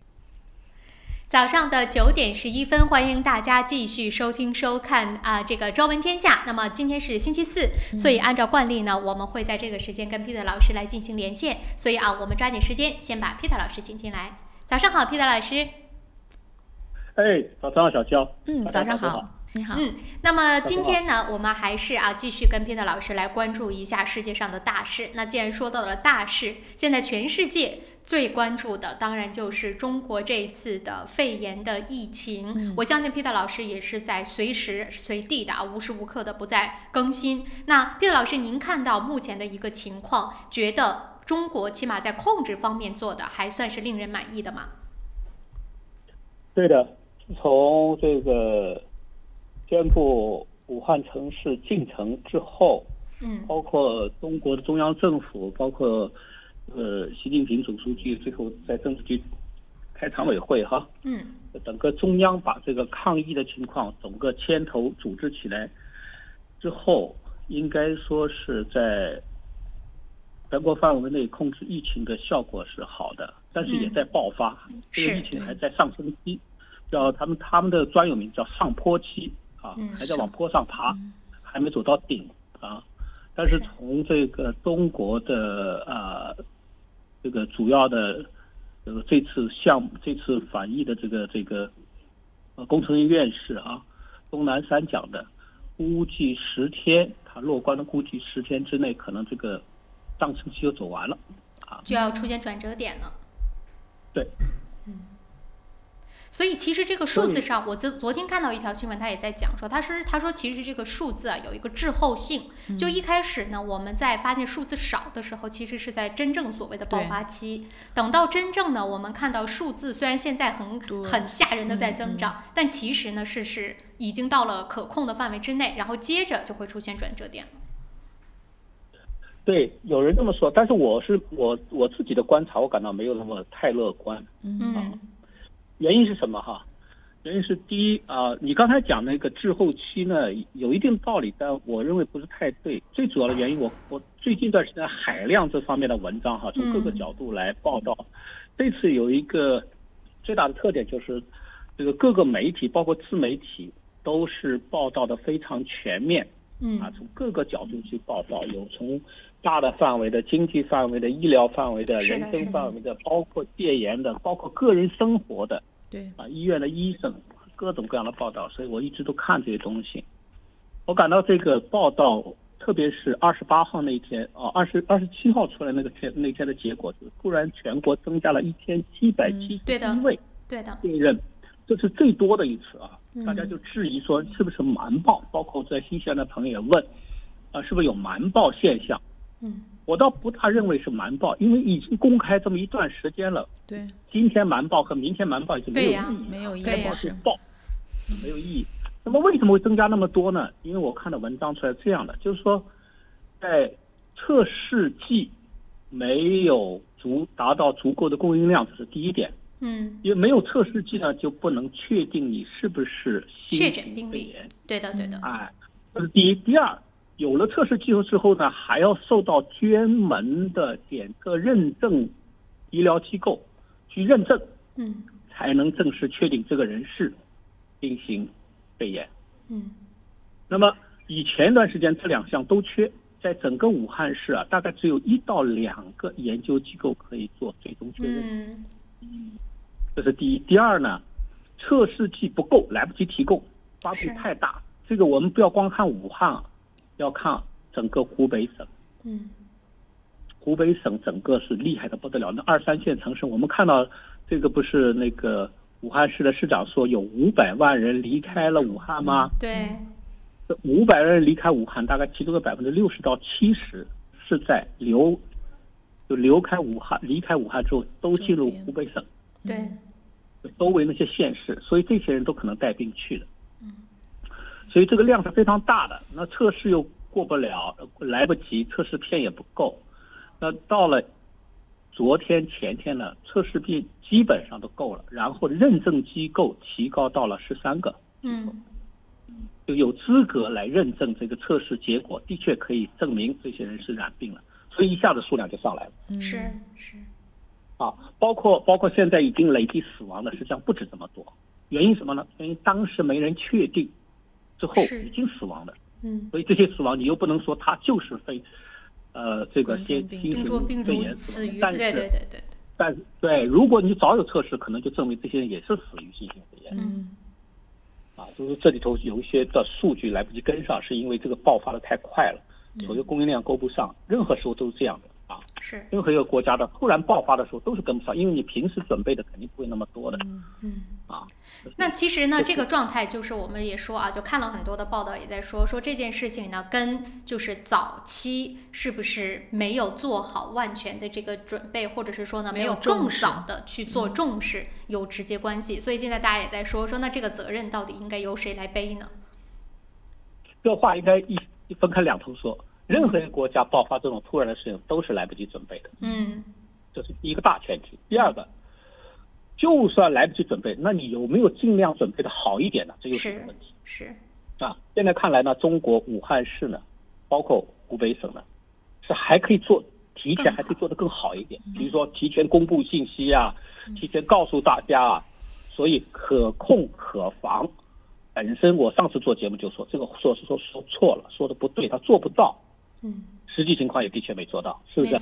所以这些是值得总结经验的。我感到这个武汉地方政府，包括整个中国这个问题处理不太好的原因有一点，就是如果我们以前在2003年没有 SARS 问题的时候呢，你怪不了多少事情的。SARS 对中国是一个非常大的经验教训，但是很可惜，在整个这次事件发生的过程当中，你发现地方政府仍然没有好好的去学习到 SARS 当时出现问题的一些经验和教训。其实啊，我还看到有一个说法挺有意思的，跟 Peter 老师分享分享，我们也可以来探讨。他说呢，这个大家现在啊普遍的声音就觉得说这个地方政府或者省级政府在面对这样的一个疫情的时候呢，第一时间的做法是不对的，第一时间呢没有说把它更好的去重视或者把它报告给中央，而是选择了比如说自己先压着。可是这个呢也不能完全，我看到的一种说法啊，说这也不能完全要赖地方政府。原因是什么呢？他说这就很像这个孩子要撒谎，为什么他要撒谎？是因为他不敢跟父母说，所以父母在这件事情上也是有着不能推卸的责任的。你这个说有一定道理，就是说地方政府知道的事情，我不相信他瞒着中央，他可能也报中央了。中央可能在他报的基础上，对他们对疫情的评估上，可能中央认为同意 OK， 如果是还是这样的话，那你就先放一放，我们再看一看。不可能不报中央的。关键地方政府的主要的心态是什么东西？你主要的心态想我再拖一拖看看呢，还是说不行我赶紧报？对，大事化小，小事化了，在这件事情上就很可怕了。这是第一个问题。第二个呢，跟中国的政治制度有很大的关系。我们知道中国政治制度是中央集权制。我们中央的各个地方政府都是中央任命的，跟新西兰不一样，新西兰的地方政府是自己选举产生的。所以你要想这个奥克兰市发生的话，会不会他会瞒那么长时间？不是的，因为他是奥克兰市民选出来的，他不是中央任命的，可能奥克兰市政府直接就开始要发飙了。是，对不对？那个时候他要是如果比如说这件事情发生在奥克兰马上就说这事我可管不了，得中央政府下来管哦，可不要只让我们自己来管。你赶紧，我需要支持，然后我跟你说这个事儿了。对，他赶紧发飙，因为他知道，他如果瞒着的话，他对交代不过市民的，市民是把他选出来的。是的。所以任何一个政治制度哈，它都有它的优点和缺点。中央集权制很大的缺点就在于，发生事情瞒的时间会比较长。但是你要知道。任何一个地方政府，哪怕民主选举地方政府，一出事儿肯定都要先瞒一下的。人性都一样的，所以要我们再看一看，不要那么不引起大的问题怎么办？我们都要，但是关键是瞒的时间长短的问题。民选政府瞒的时间肯定会短一点的。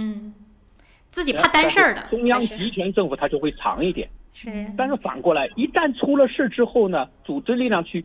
把这些挽救过来呢，反而又是中央集权政府力量更强大。那当然，对不对？你比如说，我最近很注意研究2个案子的比例。你看，美国去年1年某一种感冒的病毒染色，已经造成美国6000人死亡，对不对？你们看过这个报道吗？我们有，我们在新闻当中也有说。那么我们现在这个新型肺炎呢，现在目前统计的数字造成是昨天统计132人死亡，但是已经不得了了。但是美国6000人没有太多议论，为什么？这是第一，就是西方人有个系统观点，就西方人对流感对疾病的这种重视程度没有中国人那么强烈。因为我们中国人太密集，我们人和人之间的距离太近，是。但是西方人相对的距离比较宽，所以他就不太这么强调感觉。再加上西方人在整个向全世界500年殖民扩张的过程中，经过的死亡和灾难多的是了，他们都很开朗了。实际上，他们不太在意。如果你见到很多西方白人，你跟他讲死啊、讲生病啊，他们都很开朗、很无所谓的。对，其实就对这件事的一个特征。对这件事，毕老师，我跟您说，我听到一种说法，我也是觉得好就是我就真的就是我觉得很可笑。他就在说，他说这能一样吗？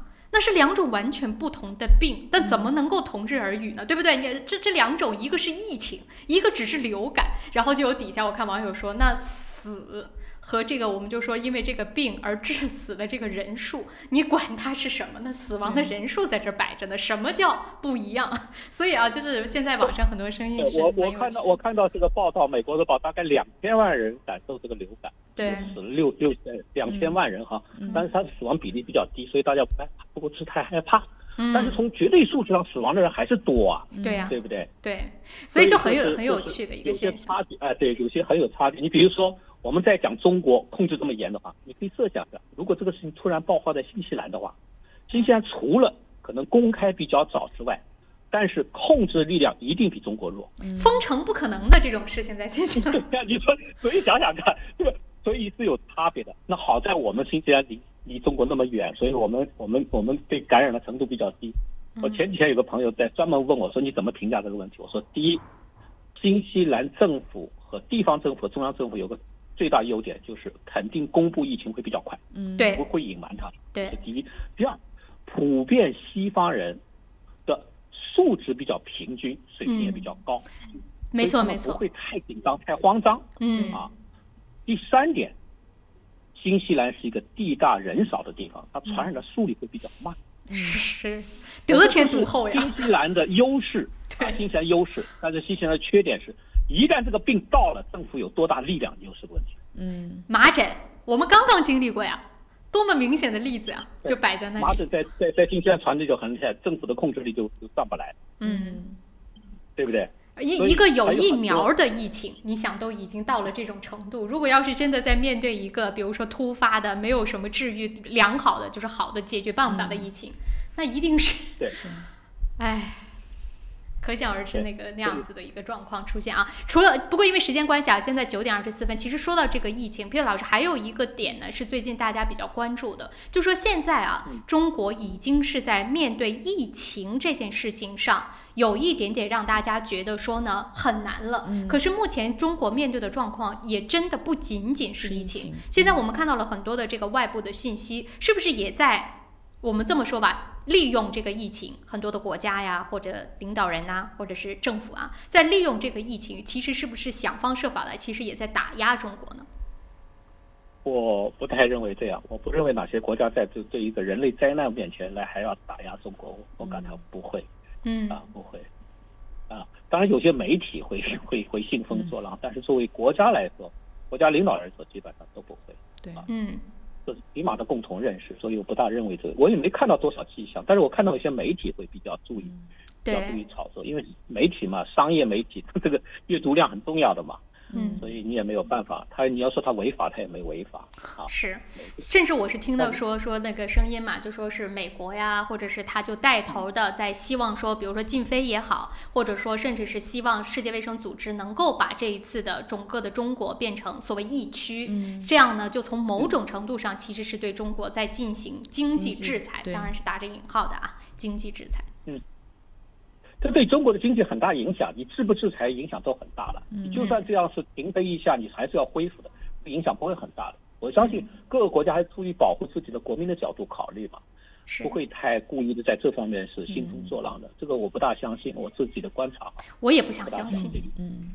但是我唯一感到遗憾就是中国地方政府、武汉政府如果早点做的话呢，可能不会全国扩散这么多，对吧？没错，这个做晚了啊，这个是最大的。但是呢，毕竟呢，现在这个全国这么紧张起来，各个省都限制起来之后，特别是湖北省武汉市这么一限制之后呢，因为毕竟只有14天的这个发病期，对吧？潜伏期，这14天过后，如果没有的话，就会大大的降下去。是的，是的。除非什么？除非这个病毒变异。正常情况下，像这样的病毒，统计学出来都是在传播的过程中逐渐减弱，传播能力变小，然后病毒的这个发病率、这个毒性会降低。但是不排除有些病毒突然变了，特别适合人类，而且毒害性特别大。一变异的话，那就更麻烦。而且冠状病毒它的一个最可怕的地方就是它变异非常快嘛，当时也在说，就说其他的倒是还没有什么，最可怕的就是它变异快，所以我们当然不期望这种事情发生了啊。还有一点点时间，这一节1-2分钟的时间，也想让 Peter 老师稍微来说一说，您觉得这个新西兰撤侨的动作现在有做好准备吗？有啊，因为他撤来的人只要直接放到圣诞岛就行了。但是他又没有直接说放到圣诞岛，我估计这个啊，他要是真的带去圣诞岛，新西兰民众可能也会有微词的。我看澳洲总理讲了嘛，澳洲总理说的是澳洲公民，然后新西兰这边的回应是说我们还没决定，对，还在商议。如果那这样的，反正会隔离了，这个毫无疑问，实际上是应该隔离。对，这个毫无疑问，全世界接的这些他们本国国籍的这些可能有病的或者怎么的，都是找一个地方先隔离。像美国已经隔离，对，在军事基地隔离的，然后澳大利亚宣布说是在圣诞岛。对，圣诞岛离澳大利亚有1600多公里啊。对呀，是啊，所以就说离印尼只有几百公里，非常远的一个地方。所以就说嘛，说新西兰这边，然后今天早上记者就问到，总理的意思就是说，那我们还没有确定说要跟着一起隔离在那儿，所以大家就更担心嘛。那说我们如果要是不在圣诞岛，那我们怎么办？新西兰有没有做好准备？对，这个倒是个问题，因为我们某些岛上有没有这样的设施问题。实际上呢，在武汉人他可以自己选择的，他选择留在武汉呢，还是就跟着飞机走。你可以自己选择。如果你发现是去圣诞岛，你不想去那个地方，那你就留在武汉也可以。反正你还没有发病嘛，你只是要躲过那个时间嘛。对，我看到有很多网上的朋友也在那开玩笑，就说知道去了圣诞岛之后，我觉得还是待在武汉吧。等到这个疫情过去，有些人是决定不跟着走的，像日本有很多，有些人就决定不跟着日本的这个飞机走，就留在武汉了。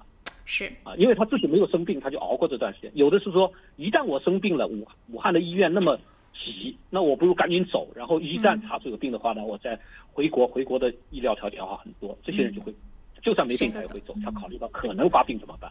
是，好了，时间关系啊，正好也已经到了9点30分了。我们这个关于疫情方面呢，也先稍微聊到这儿。当然，我们也会和 Peter 老师共同来关注，也关注着各种不同的声音。我们一起呢去把这个可以说是抽丝剥茧吧，找到这一些信息当中的一些真相和事实。不过时间关系，我们先稍作休息。一段广告回来之后呢，还有一节，我们共同呢把目光转到中东方面，看看美国。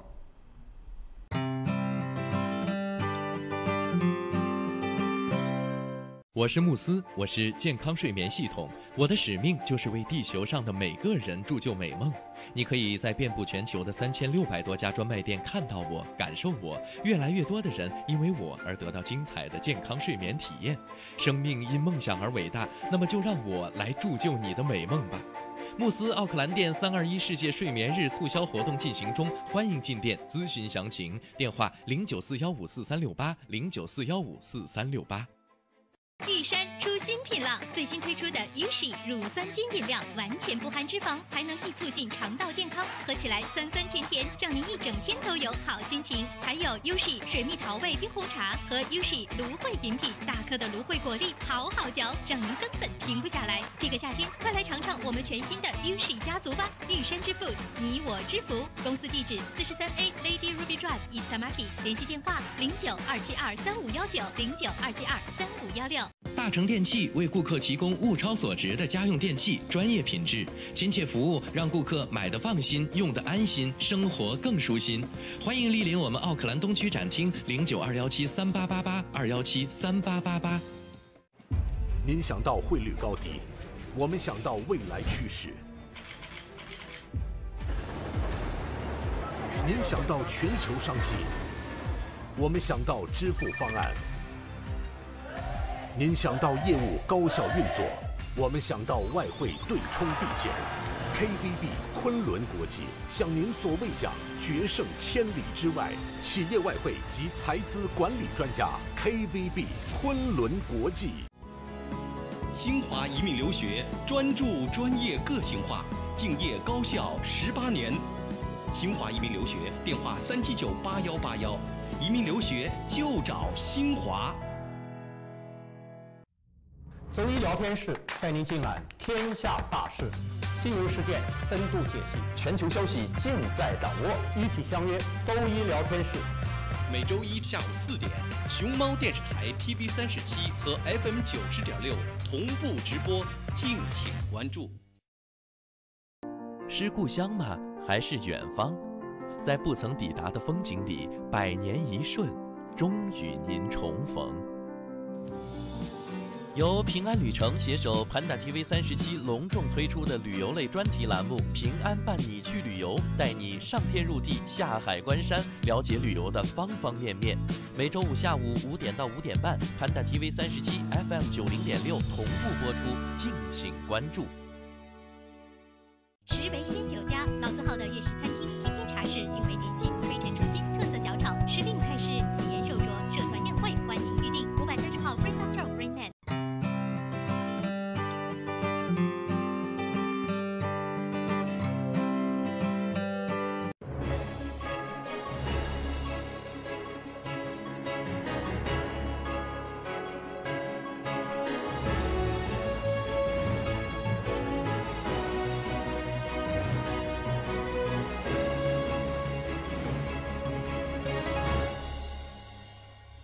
朝闻天下由春丝面条冠名播出，春丝面条丝丝真情，中国挂面知名品牌。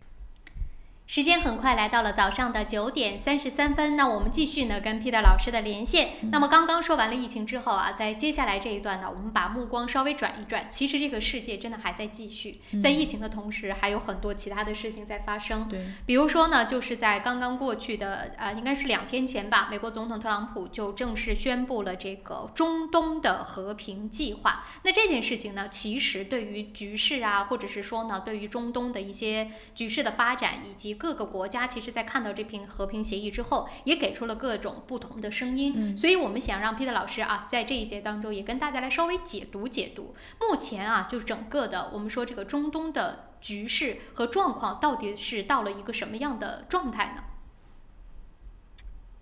中东局势啊，一直是混乱的。中东局势现在看来有很多部分、很多点，比如说叙利亚，算一块儿，然后伊拉克算一块儿，伊朗又算一块儿，对。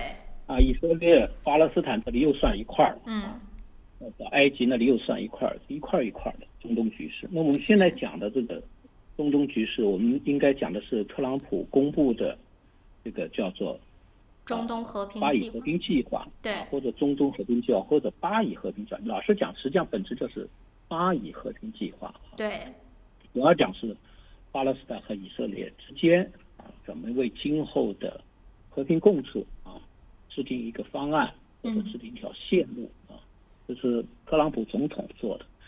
每个美国总统在台上都有自己一套巴以和平的计划和规划，是所以在这个过程当中也改变了很多，但是始终到目前为止，巴勒斯坦和以色列之间根本就没有和平相处过。而且就是有高低平缓的时候，又有很激烈的时候。对，我就觉得说啊，就是每一次，其实我们在新闻当中，这个和平计划以不同的名字，中东的、什么巴以的、又以巴的，然后呢又加上各个什么总统来，内塔尼亚胡等等等等吧。大家看到了计划，应该是说不计其数，但是这个计划给人的感觉就是美国写了一张纸，然后呢各方说。OK， 可是实际的情况根本跟这个计划完全就没有什么关系。关系是有，如果我们看深的话，还是有关系的。美国人牵头，但不一定是完全美国人一个人做主，他是跟双方都有交流或者共同这个协商，然后尽量去把它写成看上去是可以执行的计划。但是特特朗普这次计划执行力可以说是比较低。在特朗普之前的计划是奥巴马的奥巴马相对来说呢，在联合国是得到认同的得到认同的，但是特朗普上来把它推翻了。推翻有几个重要的推翻，就是奥巴马的这个中东和平计划是认为耶路撒冷是巴勒斯坦国和以色列国的共同首都。对的。但是现在特朗普上台说不，我们承认耶路撒冷是以色列的首都，是那就是说那就不一定是巴勒斯坦首都了哈，那是巴勒斯坦坚决反对的。因为我们知道在历史上这个巴勒斯坦就是以色列以色列人和巴勒斯坦争夺的，都说这个首都完全是我们，甚至阿拉伯人甚至基督教人都说这个首都是我们。是。那因为巴勒斯坦人和以色列人都居住在这块土地上，所以对他们来建国来说，他们都需要把耶路撒冷作为自己的首都是那么现在实际情况呢，这个耶路撒冷的东区是完全是以色列人的，但西区呢，它是由巴勒斯坦人主要居住在那里，但是由以色列人完全控制的。是的。那么特朗普承认是以色列首都之后呢，就等于整个耶路撒冷可能都是以色列的。这是巴勒斯坦人不能接受，这是第一个问题。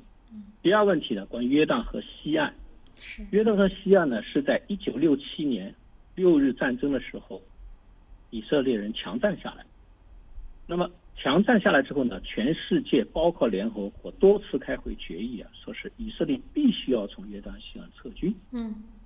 那么以色列呢，不仅没有撤军，现在逐渐的，尤其是这个现任的这个总理内塔尼亚胡在任以来，扩大在那里的居民区的建设。你居民在那里建设，你就等于实际的控制这个地方了，对不对？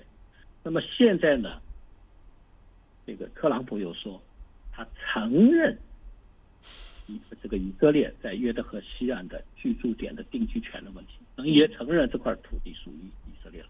所以这是巴勒斯坦人也不能接受的也不能接受。所以在新的版本的中东协议当中，巴勒斯坦人坚决不同意的2点，美国人说给以色列。但是反过来以色列美国人也提了个新的建议，就是说允许现在巴勒斯坦人的占有的土地再扩大1倍。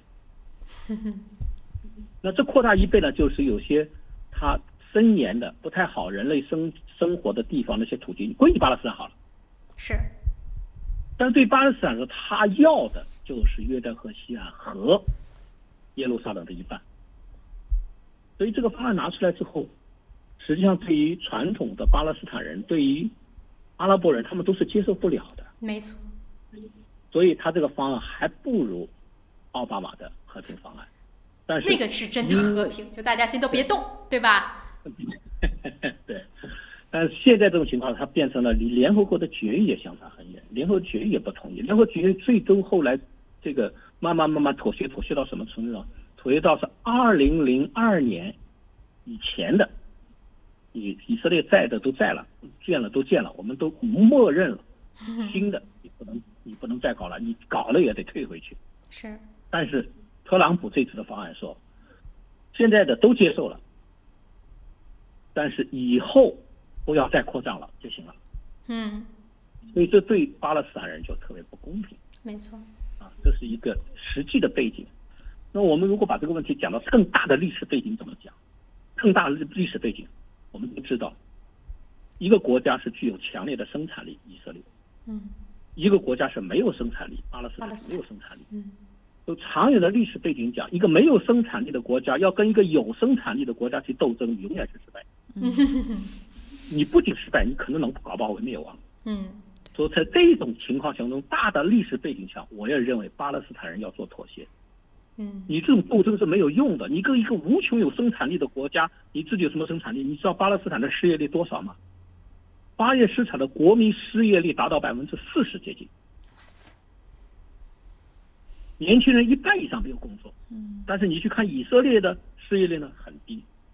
绝大部分年轻人都有工作。你这么一个巴勒斯坦，你要跟以色列去强行抗衡，要这个要那个，要恢复到以前历史状态，你又没有生产力，你又没办法把自己的家园建设好，你有希望吗？就是你还要依赖它很多的东西。对啊，实际上它依赖以色列非常多，比如说电力、水、能源，都是以色列，以色列是提供给他们的。所以你看从这个角度来讲，国际上的这个局势真的是，就是国家和国家的时候啊，有很多的东西，所谓的道理，那也是要看实力的。对的。现在，所以我们要总结这历史经验，我们要看来看去。所以，对于中国来说也是这样的，把自己的事情做好比什么都重要。一个国家没有生产力，你就完蛋了。是。你叫来叫去有没有？你那么多民怨，那么多民愤，那么多对着外头，就是这你又歧视我了，你又干什么？你自己没做好都没有用。真的是这样。这是历史实力说话。好，那我们就现在啊，再说回到这个，我们叫它中东，叫做巴以，什么都好啊。这个和平计划还有一点点时间。皮老师，您认为说，虽然它是中东分很多块，这只是其中的一小块，那它会对整个的局势有其他带来的这个不确定的影响吗？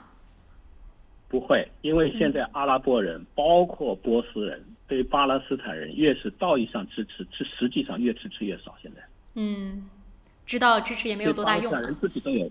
对，都有什么问题？包括中国对巴勒斯坦的这个整个这种道义上的支持还是坚定了，但是实际上也是在做一些工作，也是在做一些工作。这个国家要自强，这个民族要自强，你不自强不吃领导，拿历史问题来纠缠，没有出路的。是。好的，时间关系正好已经到9点43分了。这么一听，大家基本上也就明白了目前的这个状况是如何，也知道了为什么特朗普他可以，或者是说呢，如此开心的就把这个和平计划这样的给到了大家去看。不过因为时间关系啊，皮特老师，我这边刚刚收到了一个最新的消息，也在这边也跟皮特老师跟我们所有听众观众分享，是刚刚呢我们的副总理 Winston Peters 正式宣布确认新西兰不会就这些这个从武汉或者是湖北省接回来的这些新西兰人不会被隔离在圣诞岛了。对。会直接接回到新西兰。对，毕竟53个人嘛，总数才53个人嘛。说我今天早上看到最新消息，说是上升到了83个人了，现在就是登记了的已经到83个人，但是已经正式宣布啊，这副总理宣布的 ，Winston Peters 说不会隔离在圣诞岛，但是也没有具体说要去哪。对。所以这个400名乘客会乘坐。我不担心这50几个人、70几个人，我真正担心是自由行进新西兰的这些。对呀，游客包括中国学生，我担心是这些东西，他们很容易进入社区，隔离的人不会了。好吧，我们一起来等待这个消息的出来吧。正好我们时间也到了9点45分。今天早上非常感谢 Peter 老师的陪伴，还有这个连线，也跟我们分享了很多其实背后的故事讲给我们听。那我们就同样的时间，下周周4的早晨再继续跟 Peter 老师接着聊。谢谢。好，谢谢，拜拜。谢谢 Peter 老师。拜拜。好的，时间关系啊，9点45分，我们稍作休息，也让我们稍微整理一下刚刚看到的这个我们的副总理的发言。对。那么在一段广告回来之后呢，也具体跟大家来说一说，一个连检测都不能自己检测的国家接回来之后要怎么办？怎么隔离？怎么个接法？到底什么样的形式啊？我们稍作休息一下，广告回来之后，接着跟大家接着聊。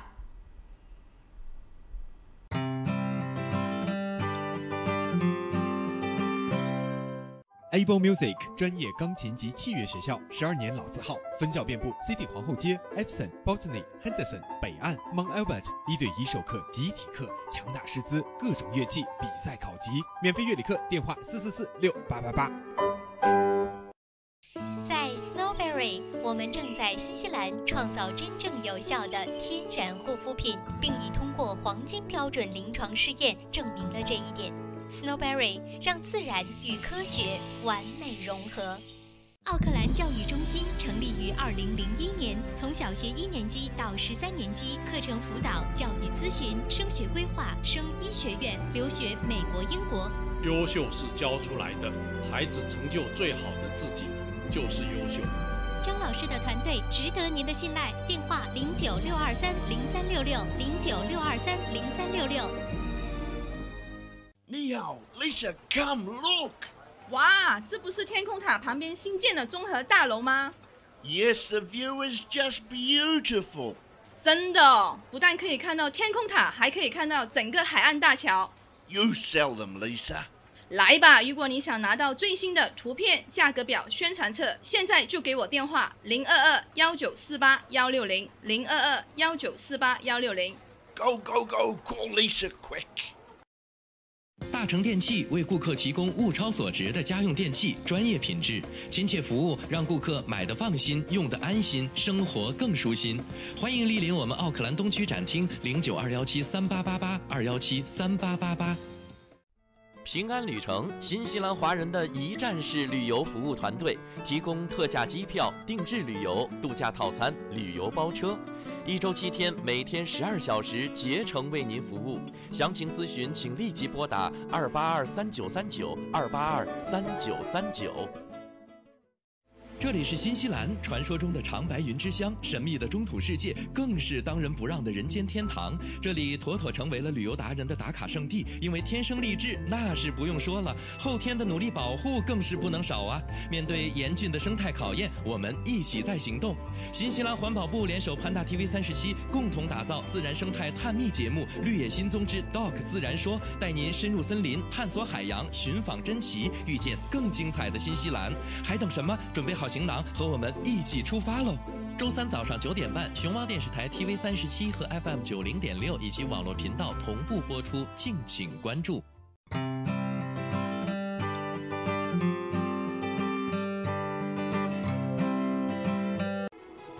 这里有新闻资讯和您最关注的时事热点，这里有家长里短和您身边的人生百态。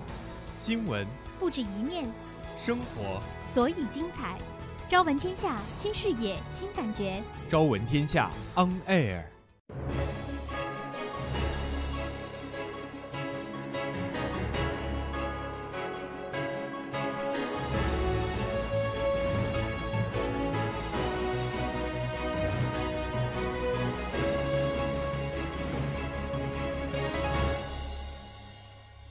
朝闻天下由春丝面条冠名播出。春丝面条，丝丝真情，中国挂面知名品牌。时间很快来到了早上的9点48分，欢迎大家继续收听收看《朝闻天下》。那么刚才呢，我们就是看到了一个最新的消息，几分钟前，这是由这个新西兰本地的媒体 Staff 所做的一个报道。我刚刚去查了一下，其他的媒体都没有报这一条新闻，只有 Staff。他们可能是得到了这个跟 Winston Peters 采访或者是什么样的一个说明，所以呢发布了这条讯息。所以暂时来看呢，就是来自于我们新西兰的副总理 Winston Peters 所说，但并不是所谓的政府的官方声明，所以要跟大家呢来稍微说一说。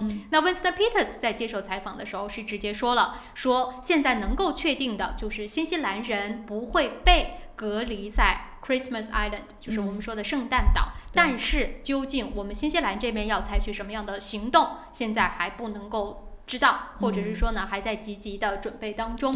那么另外得到的一个消息是来自于澳洲，当然也不可以说是绝对官方的，但是目前透露出来的讯息是说，有可能会由 Qantas 来直飞去到武汉呢，接400名来自于澳大利亚和新西兰人回到本土。可是问题是这样的啊，他那个直飞的飞机是787，是澳大利亚现在最大的一个飞机，好像是787几00啊，我刚才看到了，有点忘了。747客机，747客机是吧？747的客机，总之是能坐400人。可是现在有一个什么问题呢？就是 Christmas Island 它的那个机场的跑道不足够可以降这么大的飞机，对，所以说呢，就算派的是这个大飞机去到了中国，接到了这一些澳大利亚人和新西兰人回来之后，也不能直接去 Christmas Island。对，那怎么办呢？现在澳大利亚啊，目前掌握到的消息是说，他们有可能会把这个大的飞机直接降到澳大利亚本岛某个机场，对，然后呢，再协助把这些人分批由小飞机再送去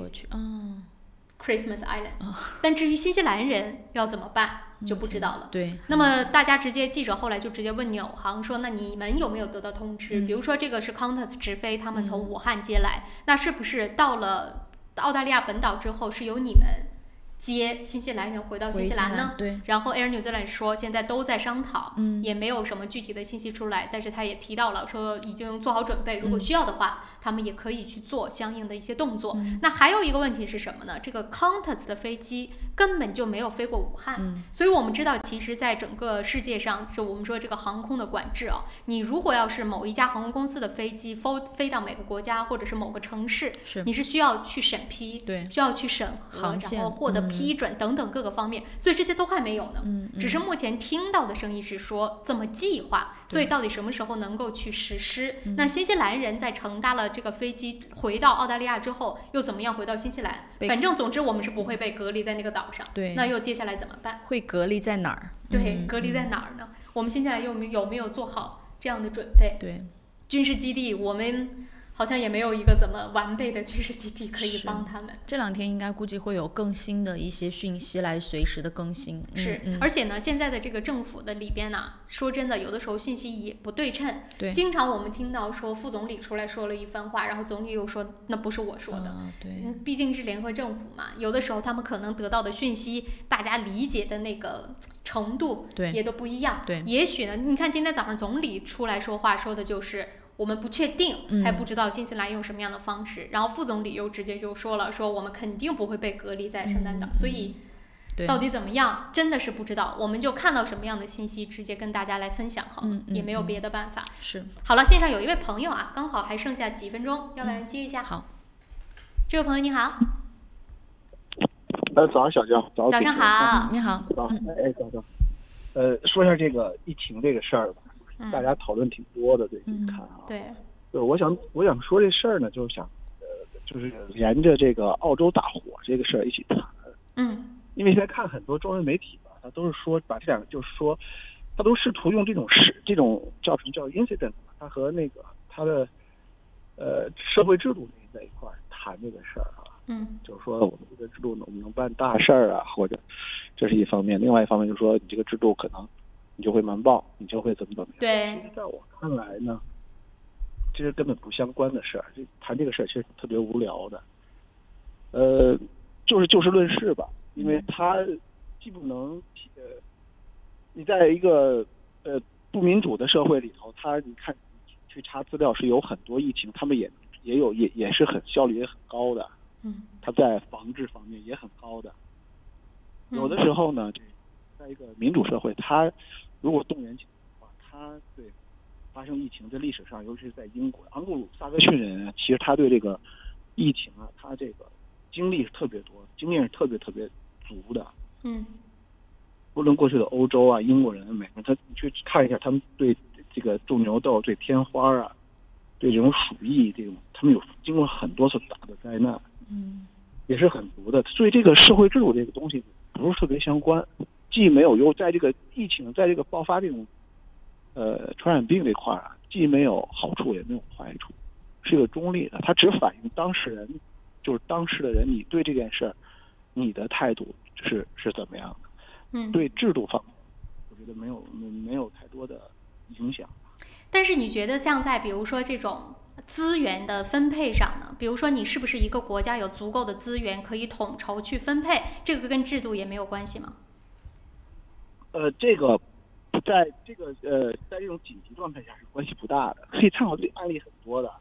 19世纪你看那个爆发鼠疫的时候，还有这个就是咱们拿那个埃博拉之前的埃博拉来说，是西非的，它在非洲穷国，而且埃博拉的那个致死率是。